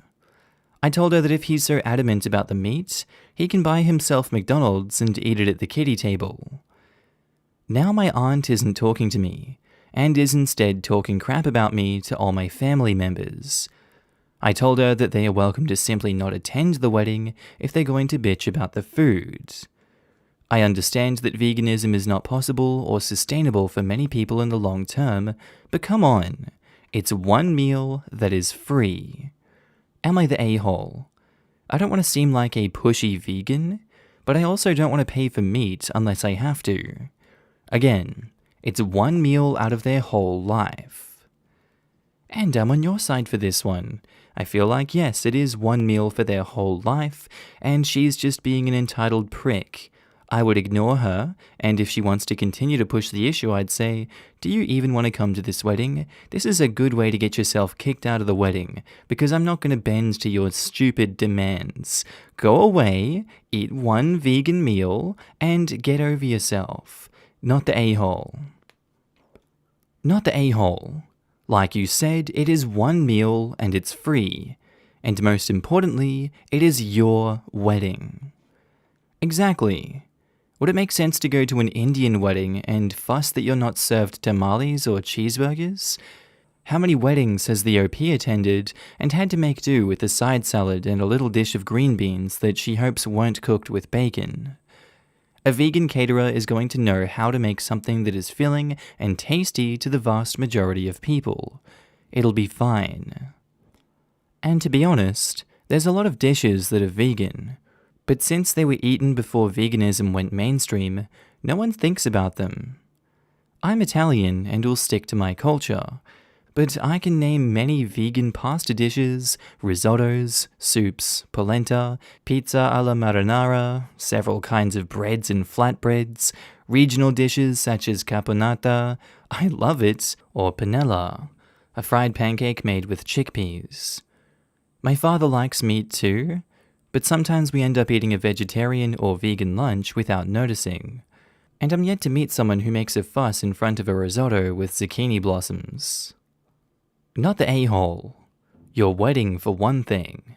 If people don't want to eat vegan, they simply don't have to eat the free meal. And this is coming from a meat-eating guy. Posted by user Dua Lipa.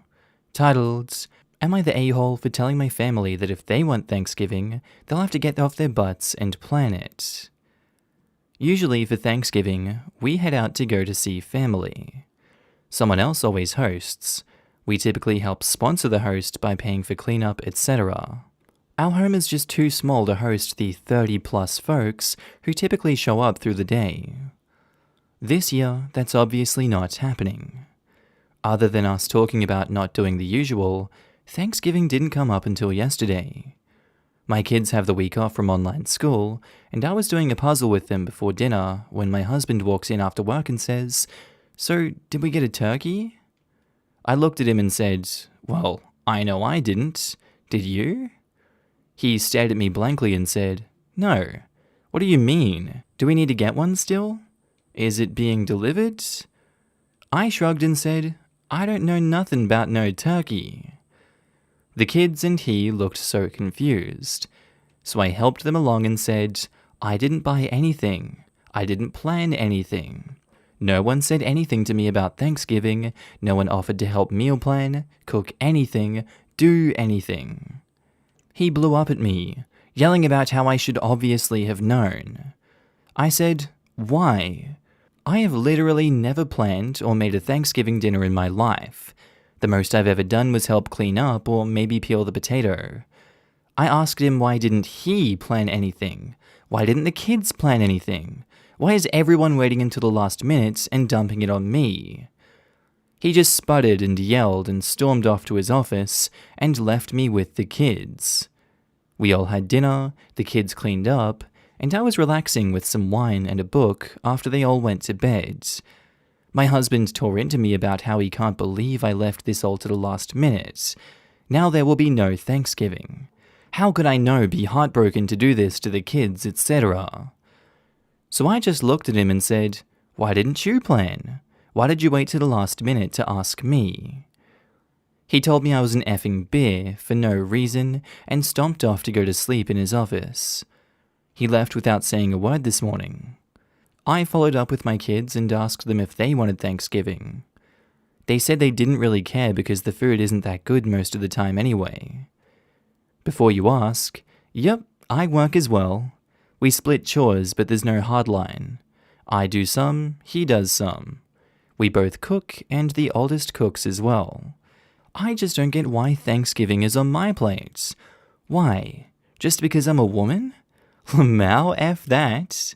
Am I the a-hole? It kind of does seem like he's putting it on you just because you're a woman. That's genuinely the vibe that I'm getting from this, and I'm not trying to stereotype the situation. He genuinely does not want to communicate other than yelling at you and asking you why you haven't done it, and then every time you ask him why he hasn't done it himself, he calls you a bitch and storms off. I think it's fairly easy to extrapolate from that he, 1, doesn't want to do it, and 2, expects you as the woman of the house to do it. Maybe that's a bit of a stretch, but people are very predictable. People are much more predictable than we give them credit for. So I'm going to stand by that judgment. I'm going to say not the a-hole. Why do you even need to bother with Thanksgiving dinner? You know, you don't have to do it every year. You can just chill sometimes, can't you? Edit to add, thanks for all the judgments. A lot of people seem to think that my kids are like toddlers or something. They are old enough to help make the menu for dinners, help with cooking, etc. It's weird how many people came up with info here like I was getting down on the floor playing rather than me and the kids sitting at the table doing a puzzle. Anyway, I told my husband that if he wants to do some traditional Thanksgiving with all the fattening, carby, salty, beige food, he can go ahead and plan it and I'll help in the same capacity as always. If he wants me and the kids to cook something together, aka a normal average Thursday, I'll continue with what was scheduled. The kids genuinely do not care. Thanksgiving doesn't mean anything to them. One of them has been asking for us to stay home for years. One of them barely touches the food, as it and the other one only like to go so she can see her cousins. It, you kid, Jesus. And she sees them all the time anyway. The middle kid already dug out another puzzle for us, and they're just happy they're off school. Also, we don't do Christmas. Check your biases, folks. Don't leap to conclusions based on what you want to have happened. Me and my biases? Ooh. Heavy, not the a-hole. Also, the way you handled this conversation is absolutely how I would've. I laughed out loud at, well, I know I didn't. Did you? Also, you all live in the same house and share the same kitchen. I'm sure he would have noticed a turkey in the fridge if there was one. I'm sorry your husband has childlike temper tantrums. So, did we... ... The clarion call of a husband about to say something epically stupid. Not the a-hole. Jesus pleases. The stones on this man. Sounds like someone has some sexism jammed into that turkey where the stuffing ought to be, honestly. If it was a situation where you were a stay-at-home parent and did all, or even most of the cooking, then it could have been a mild you're the a-hole. Per your post, I see that you share your duties, so you're morally well in the clear here. But telling your wife she's a fudging bear for calmly asking why you weren't allowed to do the exact same thing he was doing, aka nothing, and then literally stomping off to his room? Good God! That sounds, to put it mildly, extremely unattractive in a life partner. Exactly. Good job on OP for just mirroring the questions back. You want one? Go buy the groceries. Plan, discuss, something, anything other than assuming wifey is gonna do it all because she's female? Please, dude, stay in your office, and the rest of the family can eat whatever that day. Doesn't sound like anyone else is butthurt about not having some goddamn turkey. Posted by user, Am I the A-hole throwaway, 18364. Titled, Am I the a-hole for leaving the call when my brother announced that his girlfriend is pregnant? My brother and I do not get on. When we were younger, he would go out of his way to make my life a living hell. To my parents' credit, they did tell him off for it when they caught him, but they both worked long hours and didn't have the energy to deal with our arguments. This continued into adulthood. He was salty that he failed his college course the first time around. There was a bad argument in our family a while ago, and I crap you not, it all started because I refused to decorate my brother's living room. I won't go into too much detail, but he wanted a pretty hefty discount. I said no, and he threw a tantrum. You really need to meet my brother to understand just how bad he is.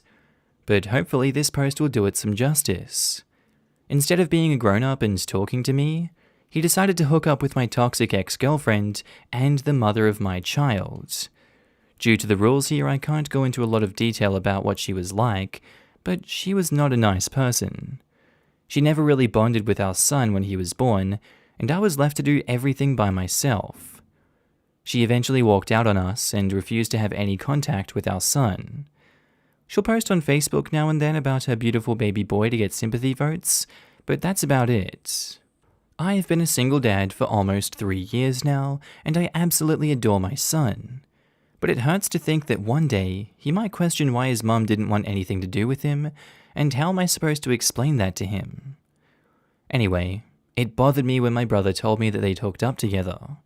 It hurt even more when he started dating her. It had taken me so long to get over what she did to me and my child, and now my brother was bringing her back into my life. Yesterday, we had a family video call. Parents are high risk and we're not taking any chances, where my brother decided to announce that he and my ex were expecting. I just froze. I didn't know what to do or think. I could feel myself starting to cry a little bit, and it got a bit harder to breathe. Eventually, I decided to just congratulate them, and then made up some lie about needing to put my son down for a nap, and left. I received a bunch of messages from my brother and his girlfriend telling me that I stole their thunder.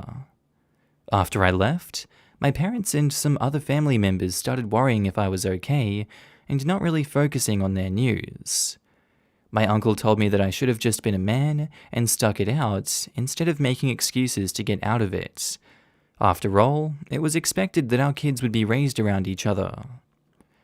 I feel like maybe I shouldn't have left the call, but at the same time, it would have been worse if I'd stayed and had a full-blown panic attack in front of everyone. Some of the family members are split and have argued that I won't be able to avoid my brother and his family forever, but others believe I was in the right to leave that situation. I don't know what to think. I don't know why your brother would get with her and then get into a relationship with her. It's obvious that there's been a rocky past with you guys, and why wouldn't he think that this woman would just do the same to him that she has done to you? She's just going to walk out on that baby again, find someone else, and continue to do more damage. I too would have left that call damn fast, because I probably would have had the same reaction that you did there. That amount of betrayal and hurt all at once that you must feel would be crushing, and I can't blame you for leaving. Screw the family members that came at you about your actions. They obviously don't care about the situation enough, and they don't care about you enough. They just want to cover and continue to have family be toxic. Screw that, and F that noise, not the a-hole. Edit. I just wanted to say thank you first of all for all the support. I fell asleep last night and woke up to so many kind and supportive comments. A lot of people have been asking how my parents feel about this. They aren't happy, but they don't have the energy to deal with all the hassle my brother would cause. They actually cut him off for a little while when he started dating my ex, but he phoned them constantly, and again, can't go into much detail, but he said he'd do something not so good. They keep him at an arm's length, but I've told them not to cut contact because of me. If they want to cut contact on their own accord, then that's fine, but I do not want to be the reason that they have to deal with his tantrums. The rest of the family, for the most part, weren't happy about it, but accepted it, or pretended to, when they started getting a bit more serious. My uncle, who told me to be a man, thought it was funny, and that's just the kind of person he is. I think as hard as it might be, I'm going to cut off contact with my brother and ex. As a lot of people pointed out, not for my sake, but for the sake of my son. I don't want to put him through all of that. Not the a-hole. I think you handled the situation as well as you can. Also, really? Your ex is going to go and date your brother and have a child with him, yet not take responsibility for her child with you? That's really messed up. Thank you. And yes, she's not a very nice person. I honestly doubt she ever really thinks about our little boy. She's missing out though. He is an amazing boy. I feel bad for the baby in her uterus because what if she does the same thing to them? She probably will, and his brother will expect solidarity. The brother will want OP to raise his kid too. I can totally see this happening. His brother is a crappy person to begin with. If X leaves him and new baby too, I can see him bailing as well. Just a horrible situation here. Not the a-hole OP at all. Any family that takes the brother's side is terrible too. Not the a-hole. Your kid is going to grow up with half-siblings and think that they are cousins. His aunt will actually be his mum who wants nothing to do with him, and they're trying to make you think that you're the a-hole here? Nope. No way. No how. Nil. Non. No. You were totally in the right here, and you need to protect your kid from that toxic mess of a family. Honestly, the way you worded it made me realize even more just how messed up this situation is. My son is going to think his mum is his aunt. This is a mess. Thank you, though. I feel harsh saying it, but it might be healthier for your son not to have any contact with his egg donor, uncle, or half-sibling/cousin. Once he's old enough to understand how screwed the situation is, which will happen, he's going to have a lot of emotions about it. If he has an entire childhood of spending time with his cousin and aunt, only to learn that she was the mother who abandoned him, but she's someone who loves her other child enough to be a mum to them, that's going to F him up for years. It's going to hurt no matter what, but you have the chance to shield him from an entire childhood of very painful lies.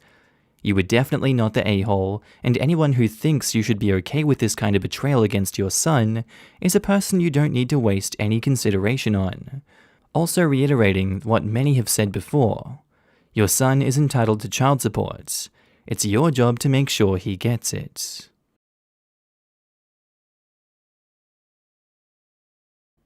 Posted by user Read Frozen. Titled, Am I the a-hole for circulating a petition to have a child removed from my kid's class?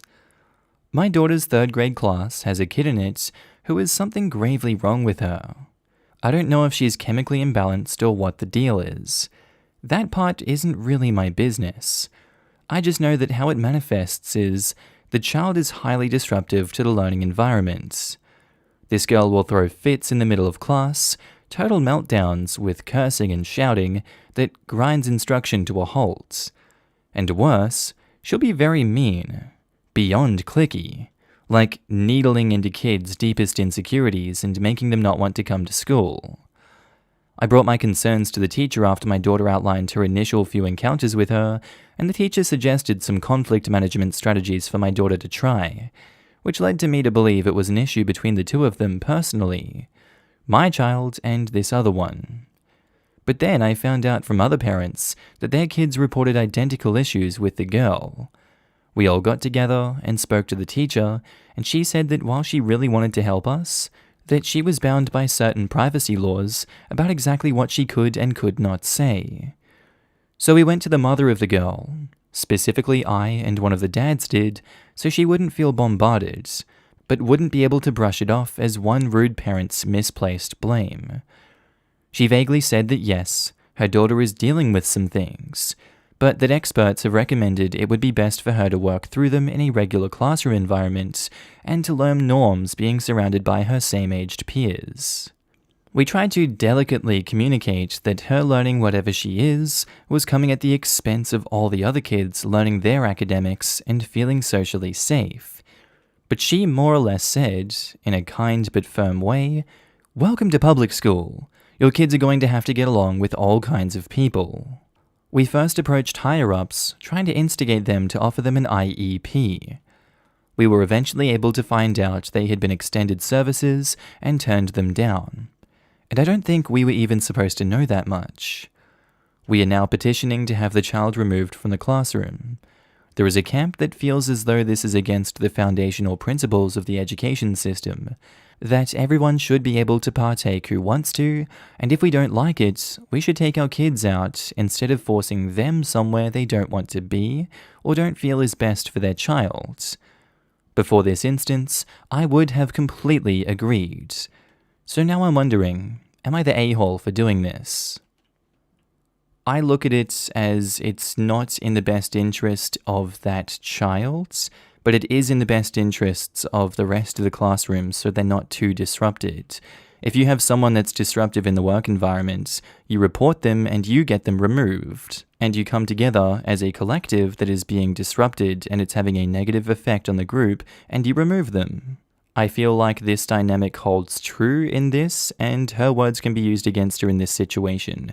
You know, it's a public school, you gotta mingle with other people and you have to get along with them, get used to it. So I'm taking a hardline stance on this one. I'm going to say, not the a-hole, but I can definitely see where everyone sucks here comes into this one.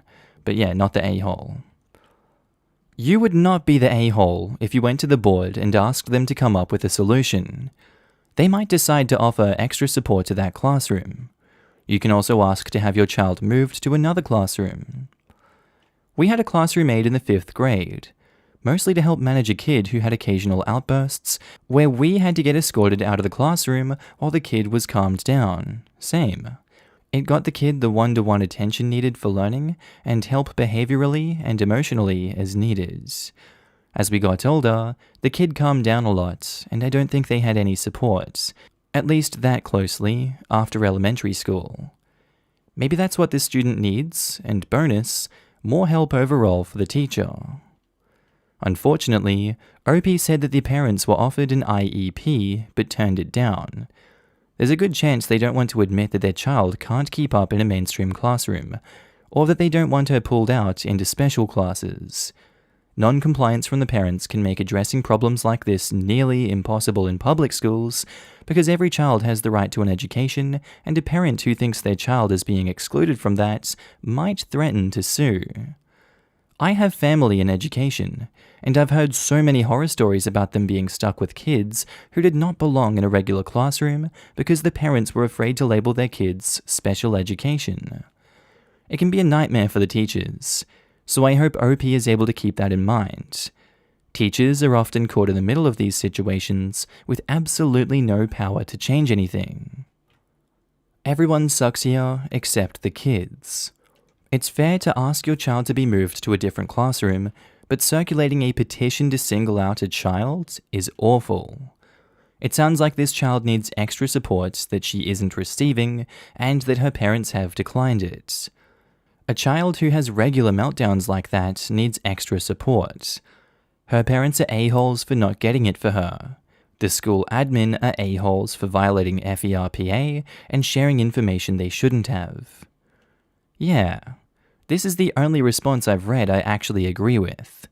How horrible is it to send around a petition singling out one child? There are so many other petitions before this that can go through official channels without just labeling yourself the a-hole parent in the class. My son's class had a problem child join last year, and the difference was his parents were accepting of the resources at school. The kid went from throwing scissors at the teacher to being one of the most well-behaved children in class. And now the kids all accept him and invite him to play their games at recess. So the child's parents in the post are also a-holes because they're refusing the kind of resources that can make this possible. I feel bad for all the children in this story. No one seems to actually be doing anything to stop the issue, which is to get the child in question the resources they need, and to help the other children deal with the conflict. All of the adults here are a-holes in my opinion. But they have gone through almost all the official channels. That's the thing. They didn't decide first thing to circulate a petition. This is a last resort. If the school and the problem child's parents will not deal with it at all, what else can you do? The parents of the rest of the class have tried and tried to solve the issue amicably, but no one seems interested that can actually do anything. And at a certain point, you have to call attention to it. Yeah, it sucks, but OP is not the a-hole. Everyone else is. You petition for more support for that classroom instead of petitioning for the removal of a student. A public school can't, to my knowledge, remove a child without diagnoses needs, which there must be if an IEP was offered. Those are really hard to get. However, I'm not sure a parent has the right to refuse supports that have been offered. My best educated guess is that the school can say, a teacher cannot be asked to manage this situation without support.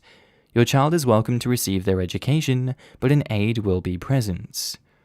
OP would be the a-hole if they were petitioning to remove a child for having an IEP. Classes with IEP students are often behind other classes of the same year. It's an unfortunate reality, but it doesn't mean that IEP kids don't have any rights. Through a concerning FERPA violation, OP knows the student qualified for an IEP. Their goal should be getting the school to push the IEP into use, not to try to remove the student. The real problem with OP's approach is that it puts this student and her family on an opposite team to everyone else, which will likely exacerbate the problem rather than reducing it.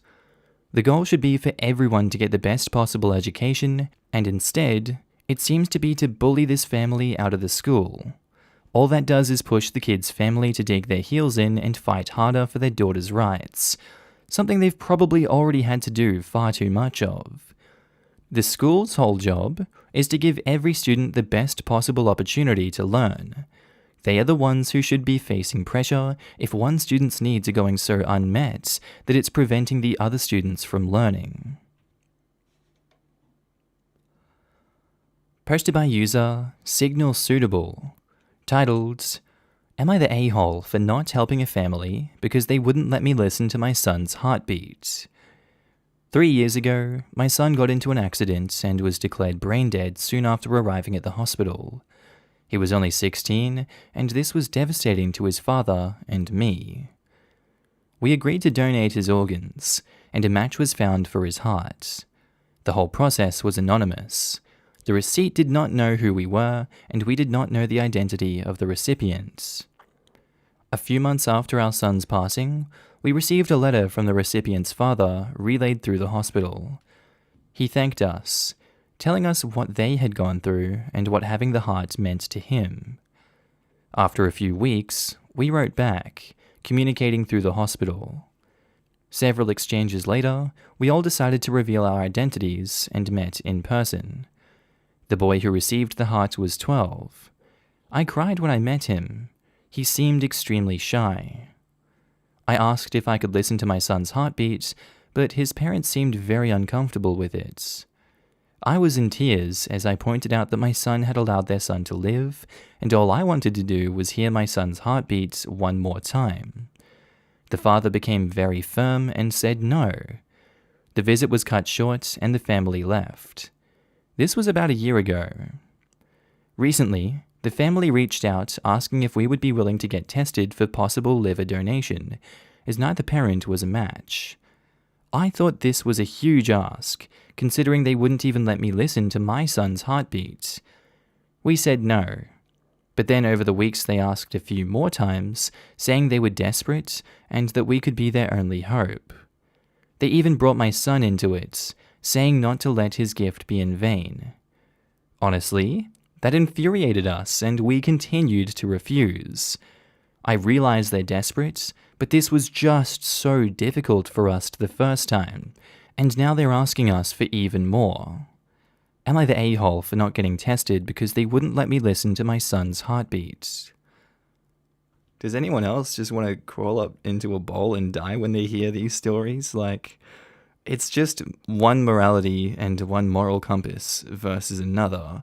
And obviously in these situations, based on that, I'd say it completely comes down to who you are as a person and what your values are as to how you answer these situations. I'm on OP's side on this one, by the way. I'm going to say not the a-hole. You're not a bad person for not offering to, get yourself tested and then go through the process of donating bits of your liver. You don't have to do that. You've already lost your son and they took the opportunity to hear his heartbeat away from you, which they are perfectly valid to do. I feel like that's an a-hole move, not letting them just listen to a heartbeat for a few seconds. But I also get being a 12-year-old and having this stranger listening to your chest after you've had a heart transplant. That would be really weird too, and I wouldn't want that done to me. There doesn't even seem to be any particular malice in this situation. Again, it's a moral compass versus a moral compass. I think everyone has their rights, and I think everyone, is okay to have their boundaries and what they're cool and not cool with doing. I think the fact that they used your son against you to try and get this was a low blow, but I can understand where they're coming from. I'm just going to keep it at no a-holes here, but it could also be everyone sucks here. I'm on the fence. Organ donation is a complex bodily autonomy issue that really is above this sub's pay grade. Asking strangers for organs is a big no-no in my book. My kidney. They took my kidney in my sleep. God damn it, Charlie. Candy Mountain. I can't even. Lol, seriously. All of that is way too complex. I will say though, both families tried to guilt trip the other to get what they wanted. Everyone is an a-hole here. One family tried to guilt trip to listen to a heartbeat. The other tried to guilt trip to obtain an organ from a stranger. I don't put those on the same level at all. So someone is definitely a bigger a-hole, and it's definitely not the grieving mother. Crappy thing to do, but also consider their kid might be dying, so the guilt tripping can become a bit more understandable. Still not okay though. I mean, they found the mother through a donation process, and ideally should be going through that process again.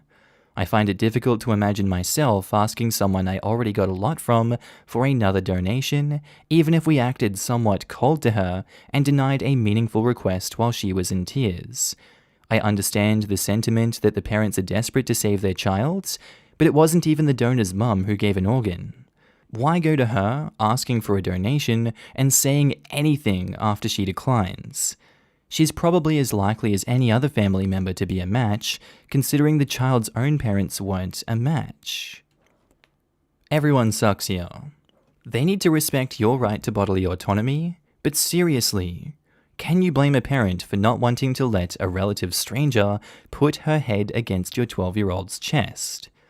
I'm sorry you lost your son, but I really hope the only reason you're refusing them isn't because they wouldn't let you touch their son. Oh god, you can't put like that, my god! That's what stethoscopes are made for? Kinda doubt they were carrying around stethoscopes, but still weird. The boy is an independent person, not a heart incubator. But there's also the grey area that they reached out to thank the family, then agreed to meet. I wonder if they didn't think this might be a possibility, considering every video of it ever exploding on the internet with lots of emotional tears. I'm not saying they were in the wrong for saying no, nor was OP an a-hole for asking, but it's a bit of a weird area way above our pay grades. No a-holes here. The gift of life is wonderful, but there's no price tag to attach to it. There's a reason organ donation is anonymous. Your son's heart lives on, but it's no longer a part of your son. It is now the heart of another child's, and to ask that of a child is definitely going to cause the child and the family discomfort. It's up to you if you choose to be checked for compatibility. Again, this is a reason organ donation is anonymous. The receiving family must also accept that no is sometimes the answer. I am saddened for everyone involved because there are no good answers. Posted by user Sully's Major, titled, "Am I the a-hole for secretly selling my girlfriend's clothes to pay the bills?" So my girlfriend has a severe shopping addiction. Not a day goes by where she doesn't buy a bunch of clothes. She lies constantly about not buying anything, but every day there's packages being delivered, or she comes home from work holding shopping bags. It's insane. She has accumulated closets full of clothes, and she doesn't even wear most of them. This is a serious problem, because she now struggles to help pay for the bills and the rent. We agreed to pay half-half, but most of the time I'm paying for all of it. She doesn't listen to me when I voice my concerns. Even her mum says she has a problem. I decided enough is enough, and I started taking out small amounts of her clothes and giving them to my sister, who then sells them online for me. I use the money to pay for our bills, since my girlfriend can't do it. My girlfriend still has not noticed that any of her clothes are gone. I know it sounds horrible, but I don't know what else I was supposed to do. Am I the a-hole? You could, I guess, break up with her and have healthier relationships. You could, I guess, confront her and ask her when it's going to change and what it's going to take her to change, and can you please communicate and accept the fact you have an addiction? You could give her an ultimatum. You could do many things besides going behind her back with her sister and selling her clothes. They're not your clothes. Yes, she has a problem. This is definitely not the way to go about it. She sucks too in this situation, honestly, because she's continuing to do it when she knows she shouldn't. But she's an addict. Addicts can't help themselves. They only change if they want to change, just like everyone else in life. She's automatically an a-hole. Your actions make you an a-hole. You chose to dig this hole for yourself. Everyone sucks here in this situation. There's too many ways you could have changed this one, yet you went with an easy and horrible one that's only going to end horribly. Everyone sucks here. Everyone sucks here, but you less so. Technically, you should not be taking her clothing and selling it, but I get why you are doing it. Honestly, I think you should give her the ultimatum. Either she gets help for her shopping addiction and gives up her credit cards she uses to purchase things, or you leave this relationship. The problem, her shopping addiction, is the real issue. Even if you love her, this is a deal breaker. Do you want to spend the rest of your life with her struggling to pay rent and deal with her debt? I doubt it. So give her the ultimatum. Work with her family and friends to help her, but if she refuses to change, then it's time to walk away. OP is enabling her addiction by doing this. She needs help. You're the a-hole. You need to break up with her. Stealing the clothes is a poor solution. Or maybe work together to find ultimatum, therapy, I don't know. From OP's description, it doesn't sound like they've actually even tried to just sit down and talk about it at all. Relationships take work on both sides. Her shopping addiction is obviously a problem, but so is his choice to steal her belongings without talking to her. Why don't people ever communicate before jumping to ultimatums? He said she doesn't listen when he voices his concern. It sounds like they've talked about it. I really hate saying this, but you're the a-hole. I get it though. My ex had horrific spending habits and a gambling problem.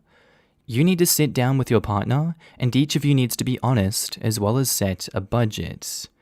Lol? Addicts aren't thwarted by budgets. I'm sure calmly explaining the problem to them will totally work. His method of stealing her property and selling it will work in getting him criminally charged if she finds out. Everyone sucks here. Have you tried making a budget with an addict partner? I've tried. It doesn't work. Yes, I have too, and it was the first step in understanding if it's a lack of awareness or a true addiction. Posted by user TA Sister's Wedding. Titled, Am I the a-hole for telling my sister that she should have expected to be outshone by her best friend at her wedding? My sister Anne has been best friends with Ruby for as long as I can remember. So growing up, Ruby was like a second big sister to me.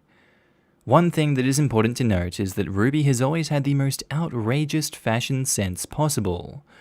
She's the person that would wear those runaway outfits that you think no one would actually wear. Anne got engaged pre-pandemic. Almost as soon as it happened, she started being really weird to Ruby.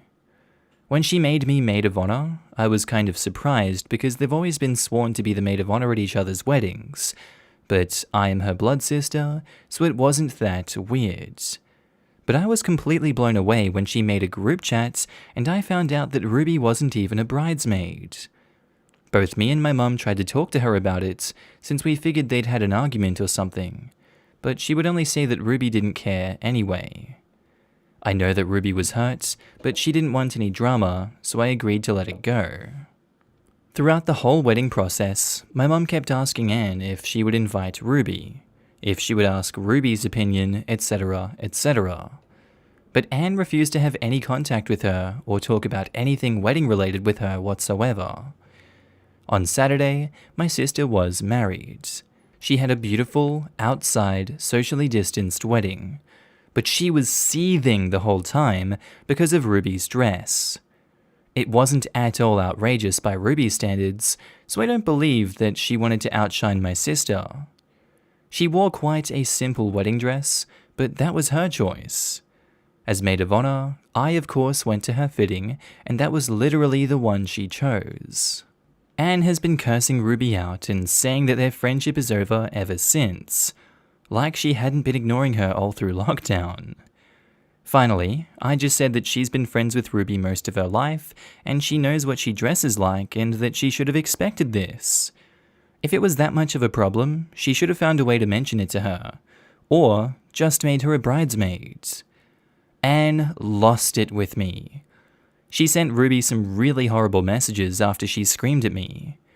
She didn't say a word to me all of yesterday, but she's been bad-mouthing our dad, who was on her side. My mum has told Anne that she should apologize to Ruby for the nasty messages she sent, and for yelling at me, so Anne isn't talking to her either.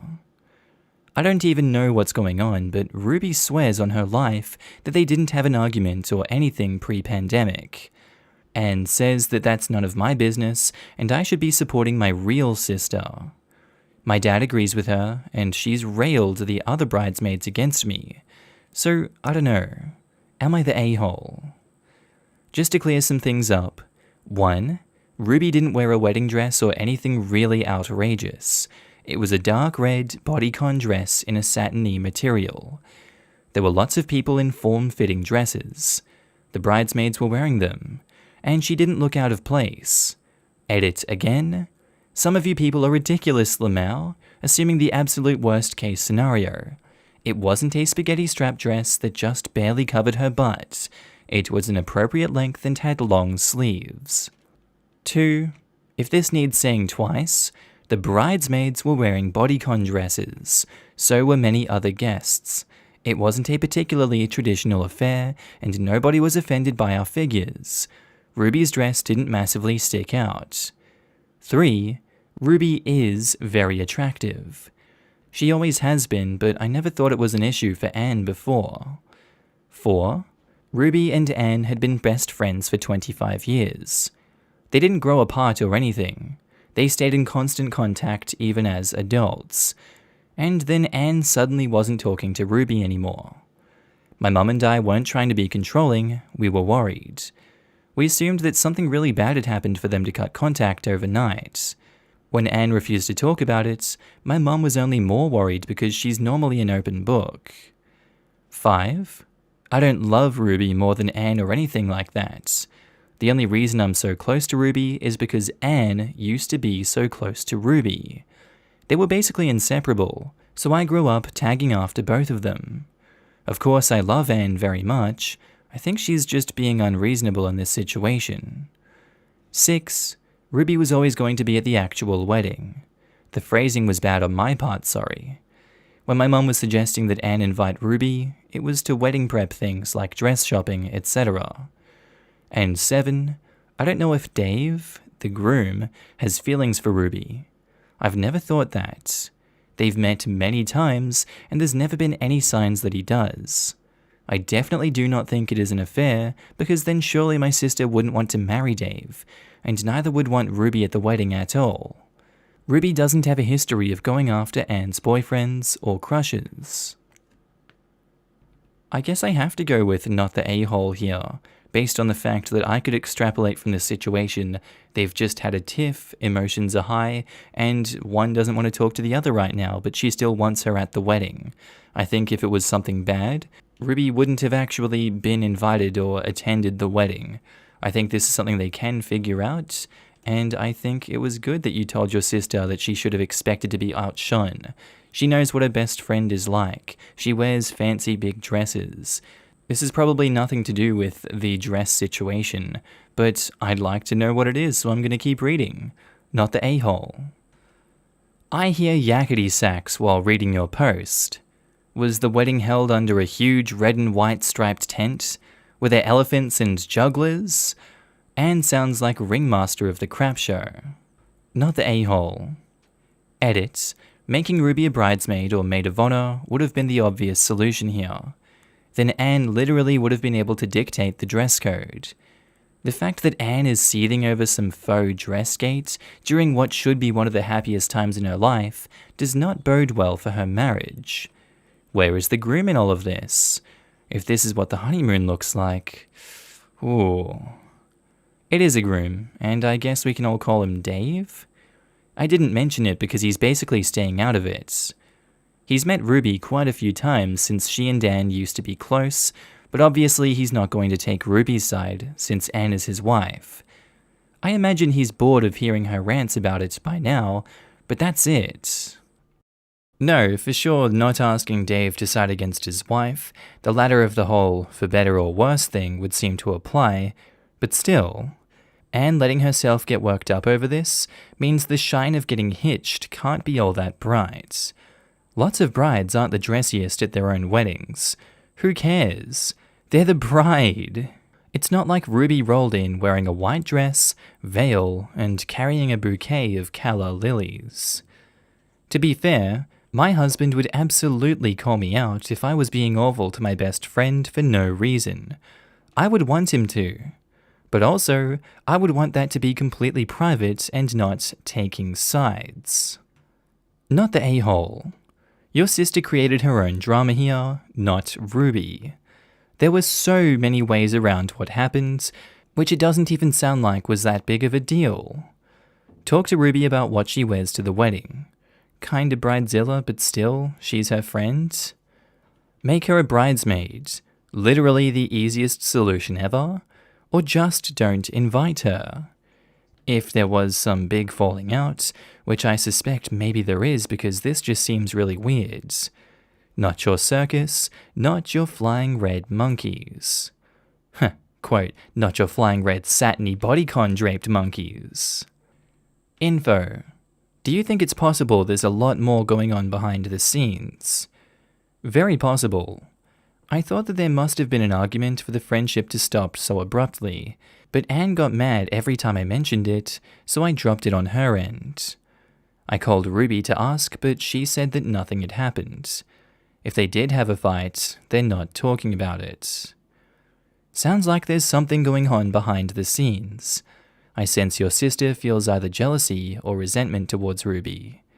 It's possible she's just not willing to talk about it with anyone yet. Maybe there's some solid reason why she didn't want Ruby to be a part of her bridesmaids team. Update. Based on some of the advice I'm receiving, I was going to tell Anne this morning how much she means for me, and that I'm there for her. But she's teething again, so I'm not trying to. Dave asked me if I could talk to Anne because they've also apparently had a massive fight because he tried to defend Ruby on the wedding night. He asked me if I could explain where he misstepped and how to make it up to her. This is the first time he's ever asked me for help with their relationship, so he's clearly at a loss. I said I was just as confused and we didn't even know why she wasn't in the bridal party, so he should just try and talk it out with Anne. This is when it gets weird. Dave said that the reason Ruby wasn't in either wedding party was because he wanted her as a best woman, and Anne wanted her as a maid of honor. But Anne wouldn't budge and said that they should just drop her from both parties to be fair. He said that she explained it to Ruby, and that's why they had a fight, because Ruby wanted to be included. I said okay, and just hung up, but the more I think about it, the more confused I am. If they had a massive fight about Ruby being maid of honor, surely Ruby would remember. Also, I don't know why Dave would want Ruby as his best woman, when to my understanding, he only met her after he started dating Anne. I really am taking your advice not to meddle to heart, which is a nightmare because now my curiosity is totally piqued. So I won't bring it up. It's possible that this is all I'll ever know, and this will bug me to my grave. But I made a vow to not push Anne any more on it. Thank you everyone for your comments. Thank you all the Not the A-hole people for reassuring me that I'm not the one acting crazy. Thank you also to all the helpful You're the A-hole and Everyone Sucks Here verdicts that helped me see how I could change my behavior in the future to be a more supportive sister.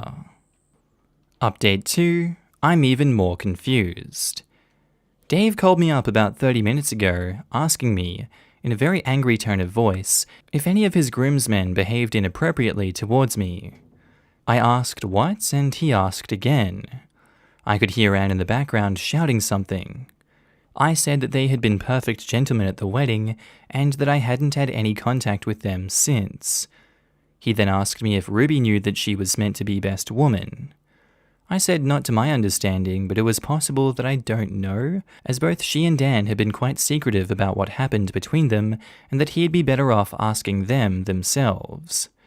He laughed and hung up. Ruby has texted me, asking me what's happening, and if I knew about the best woman/maid of honor thing. Just now, I got a message from one of the bridesmaids saying that if Dave calls me, I shouldn't answer him. Anne is on the phone to my dad, screaming, it sounds like. I have no clue what's going on, but I think somewhere in this mess is the truth of what actually happened.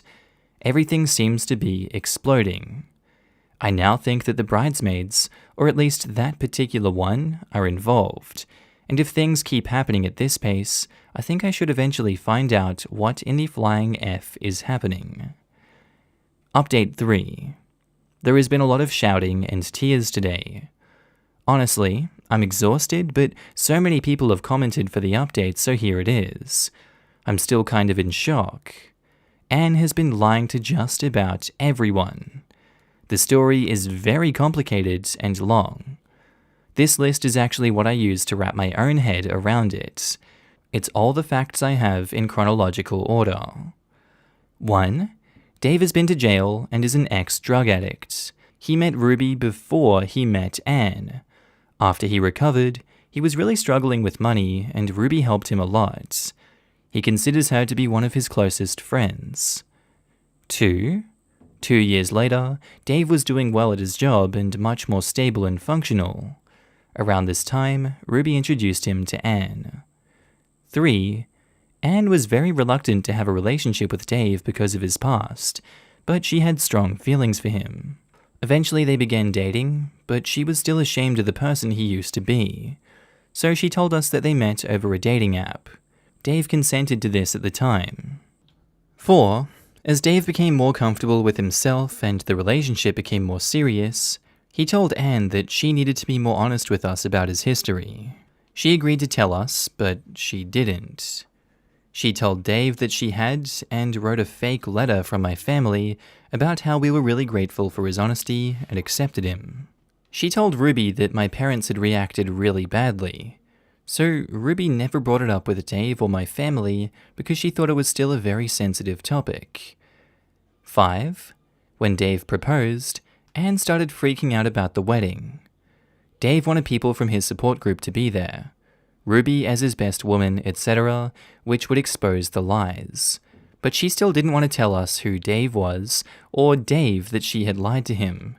So, she decided to continue lying instead of coming clean. 6. So Anne pretended to be really upset that she couldn't have Ruby as her maid of honor, so she could make the argument that she would be dropped from both wedding parties. She told Dave that she had explained their decision to Ruby, and that Ruby had taken issue with it to keep him happy.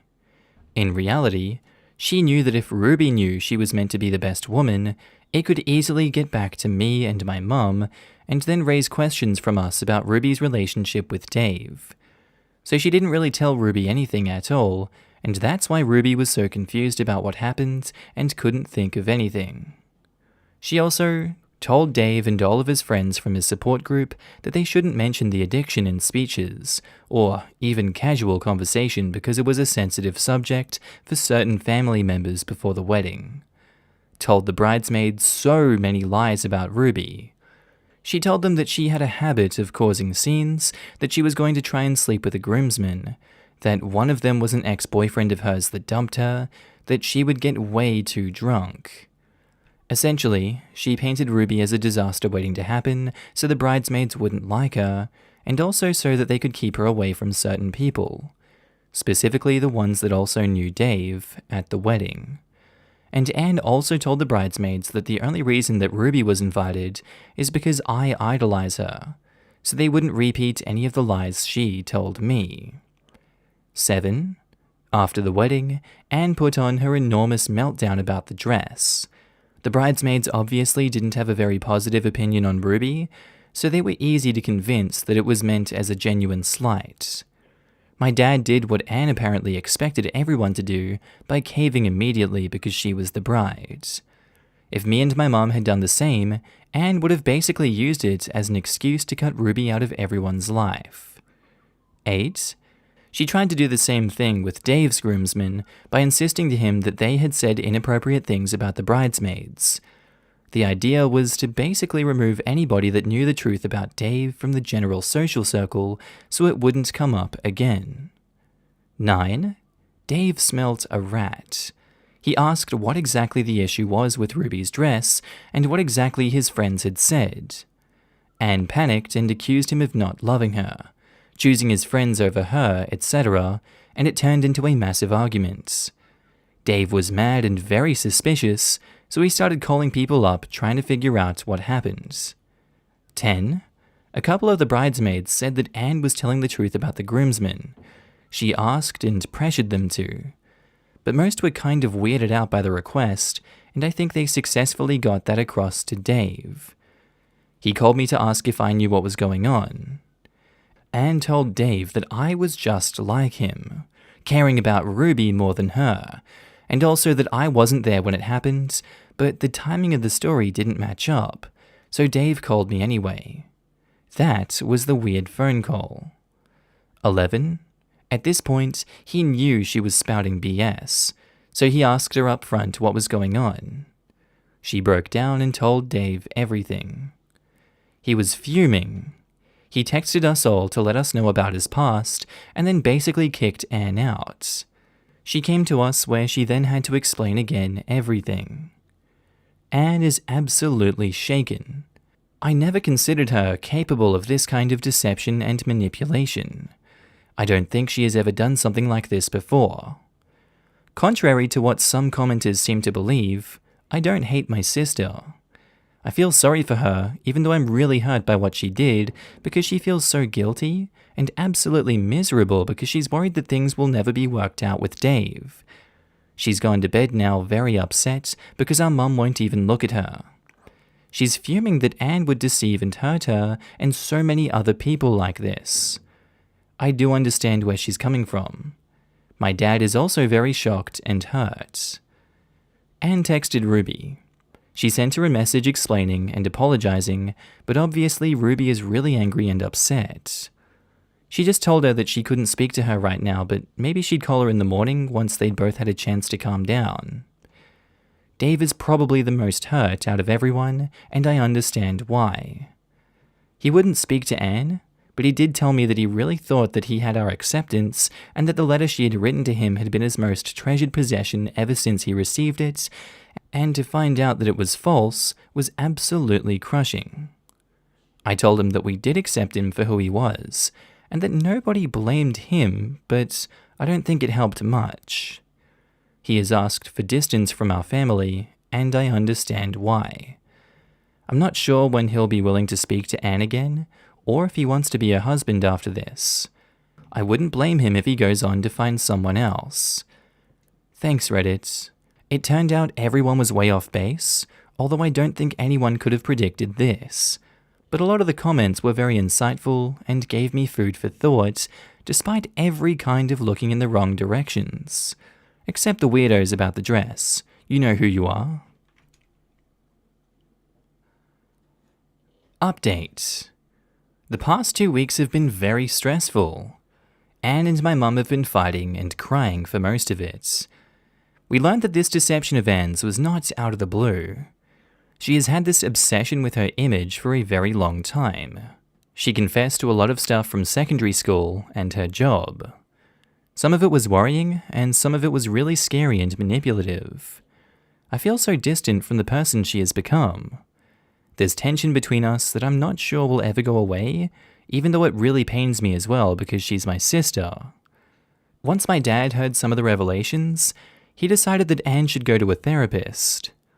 Anne really struggled against the decision, which led to a massive fight between her and my dad. I've never seen my dad so angry. Neither has she, which is probably why she eventually agreed.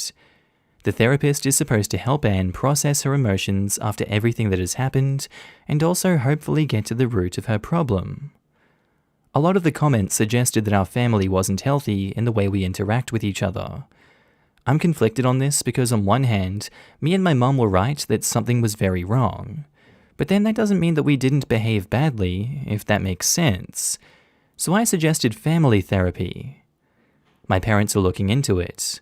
Hopefully we can learn a bit more about boundaries and each other and eventually move on from this. Anne has been talking a lot to Ruby. From the sounds of it, Ruby is still very upset, but I've been taking the advice not to meddle so much in their relationship and I'm leaving them to it. Me and Ruby still speak a lot, but not about Anne. Dave sent a message 2 days ago that I think has sadly resolved this very terrible situation. After learning that this is part of a pattern of behavior, he doesn't think that he wants to be in a marriage with Anne at all, as he feels that she hasn't only hurt him deeply, but deceived him about the type of person she is. I know from Ruby that he is also seeking therapy and has confided in friends about what happened, so he has a strong support system around him. I'm not getting involved with him other than that, as I think he deserves distance from my family after everything. But knowing he's okay does make me feel a little better. Anne has taken this news badly. When she first got the message, I think she had a panic attack. She was breathing really quickly and shaking and crying. She knows that Dave learnt about her past from Ruby and is absolutely furious with Ruby for telling him. She is just as preoccupied with the thought of being someone divorced as she is with the fact that Dave is leaving her. I really hope that the therapist helps her get better, and although I'm not taking it as hard as my mum, I do feel guilty for not noticing this sooner because she's just not well. And that's the end of the post. I'm going to read some comments and we'll leave it there. Squirrel Sharp says, I get Anne. For some reason or another, Anne is not secure in any of her relationships and never has been. Somewhere along the way, she deeply internalized how people negatively perceive others and how lying won her more praise and acceptance. If this goes all the way back to secondary school, there is some deep trauma that therapy can help her unpack. Dave is an addict, but addiction is something people understand due to the education initiatives we have in place. Pathological lying is one of those things that people don't really know how to react to. Lying protects us. Lying works. It gets us out of trouble, gets us acceptance, gets us what we want, and hides our shame. As long as you were never found out, it works perfectly. She had this perfect solution to all of her problems for so long, and she's now finally in a situation where she can't use it to fix things.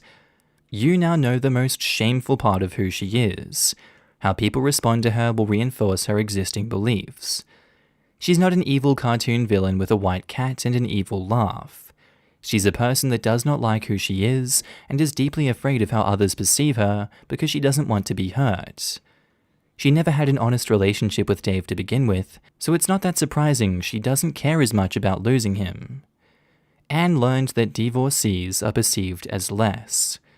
Our culture doesn't reward or comfort divorcees. Divorce means failure. Divorce is shameful. She will be drilled about it on all her dates. She will receive looks of pity from others when they find out. Many would question her character on the fact that she is divorced alone. Some will see her as damaged goods. Why wouldn't she be afraid of that? Anne learned that addicts are also perceived as less. For some reason, she truly wholeheartedly felt that your family would not truly accept him, but she wanted her fiancé to feel accepted. So she used the best tool she had in her tool belt to protect herself and her fiancé from you, the others that she's afraid of disappointing. And those are just the 2 biggest examples we have in this story. If it helps you keep your relationship with your sister, the lying isn't that much different than other coping mechanisms, like alcohol, drugs, disordered eating, or anything else people use at the expense of their own mental and physical health. We don't keep people in our lives unconditionally, but if you want Anne in your life, you'll have to forgive her and give her a chance to overcome this. The more your parents fight her, the more she will remember that lying protected her up until this point. She will have every reason to think that she was right to lie to you all. Your parents failed her, really. For some reason, Anne never felt that they would love her for who she is. Their reactions to her are only reinforcing that belief. They liked who she was when she was lying. You all did. Thank you for the analogy of lying being like an addiction. I think it helped me view Anne's illness in a different way. What's in your sister's past that made Dave furious towards Ruby for telling him? I don't know exactly what made him decide. Maybe all of it put together, but there was a lot we found out that Ruby could have told him. I cut it out of the original text because of word counts. Anne selected friends on who she should be friends with. She falsified interests to get close to the right people, which wasn't too unsettling because I feel like a lot of people do that, to a certain extent. But she also created rumors to remove different people from friendship groups, and regularly caused trouble in her own, in a way that it wasn't likely to be tracked back to her, to make her seem like the best friend and get rid of certain people. Some of the factors she considered were things like weight, interests, their significant others, and sometimes just the size of the group. If she felt her circle was too big, someone had to be cut. She performed deliberately badly on her tests to fit her image, e.g., her image is that she's not good at chemistry, so she had to deliberately answer some of the chemistry questions wrong so she wouldn't get higher than a C. Anne made life deliberately difficult for teachers that she felt she wouldn't have if everything was right. Sorry, this is quite a difficult concept to explain, but basically, a lot of the things she does is to make things right. Like an ideal world, basically. So if a teacher didn't fit well into the world, she would deliberately incite other students to make their lives worse, etc. Always while looking like she was a good student, of course. She also disliked teachers who she felt had an image of her that didn't match up with her own. At least 2 of these teachers I know left, and 1 was even fired. She's also made the life of people at her work terrible, and caused many of them to leave over the years. She spread rumors about them, gave them incorrect instructions to make them look incompetent, and embarrass them. She would do tiny things like take their supplies, sometimes even replacing them with different ones, just to mess with their heads. Large parts of Anne's lies have become her personality. We think that she feels genuinely emotionally affected by things she insisted people did to her that we now know were lies. Even though they didn't happen, she seems to feel actually hurt by them. Interests she made up that she ended up taking to the extreme are still hobbies until today. She's based major life decisions on what's right and her lies. There is a lot of tiny individual stories that she told us, or that we are beginning to piece together, but that's kind of the gist of what we know.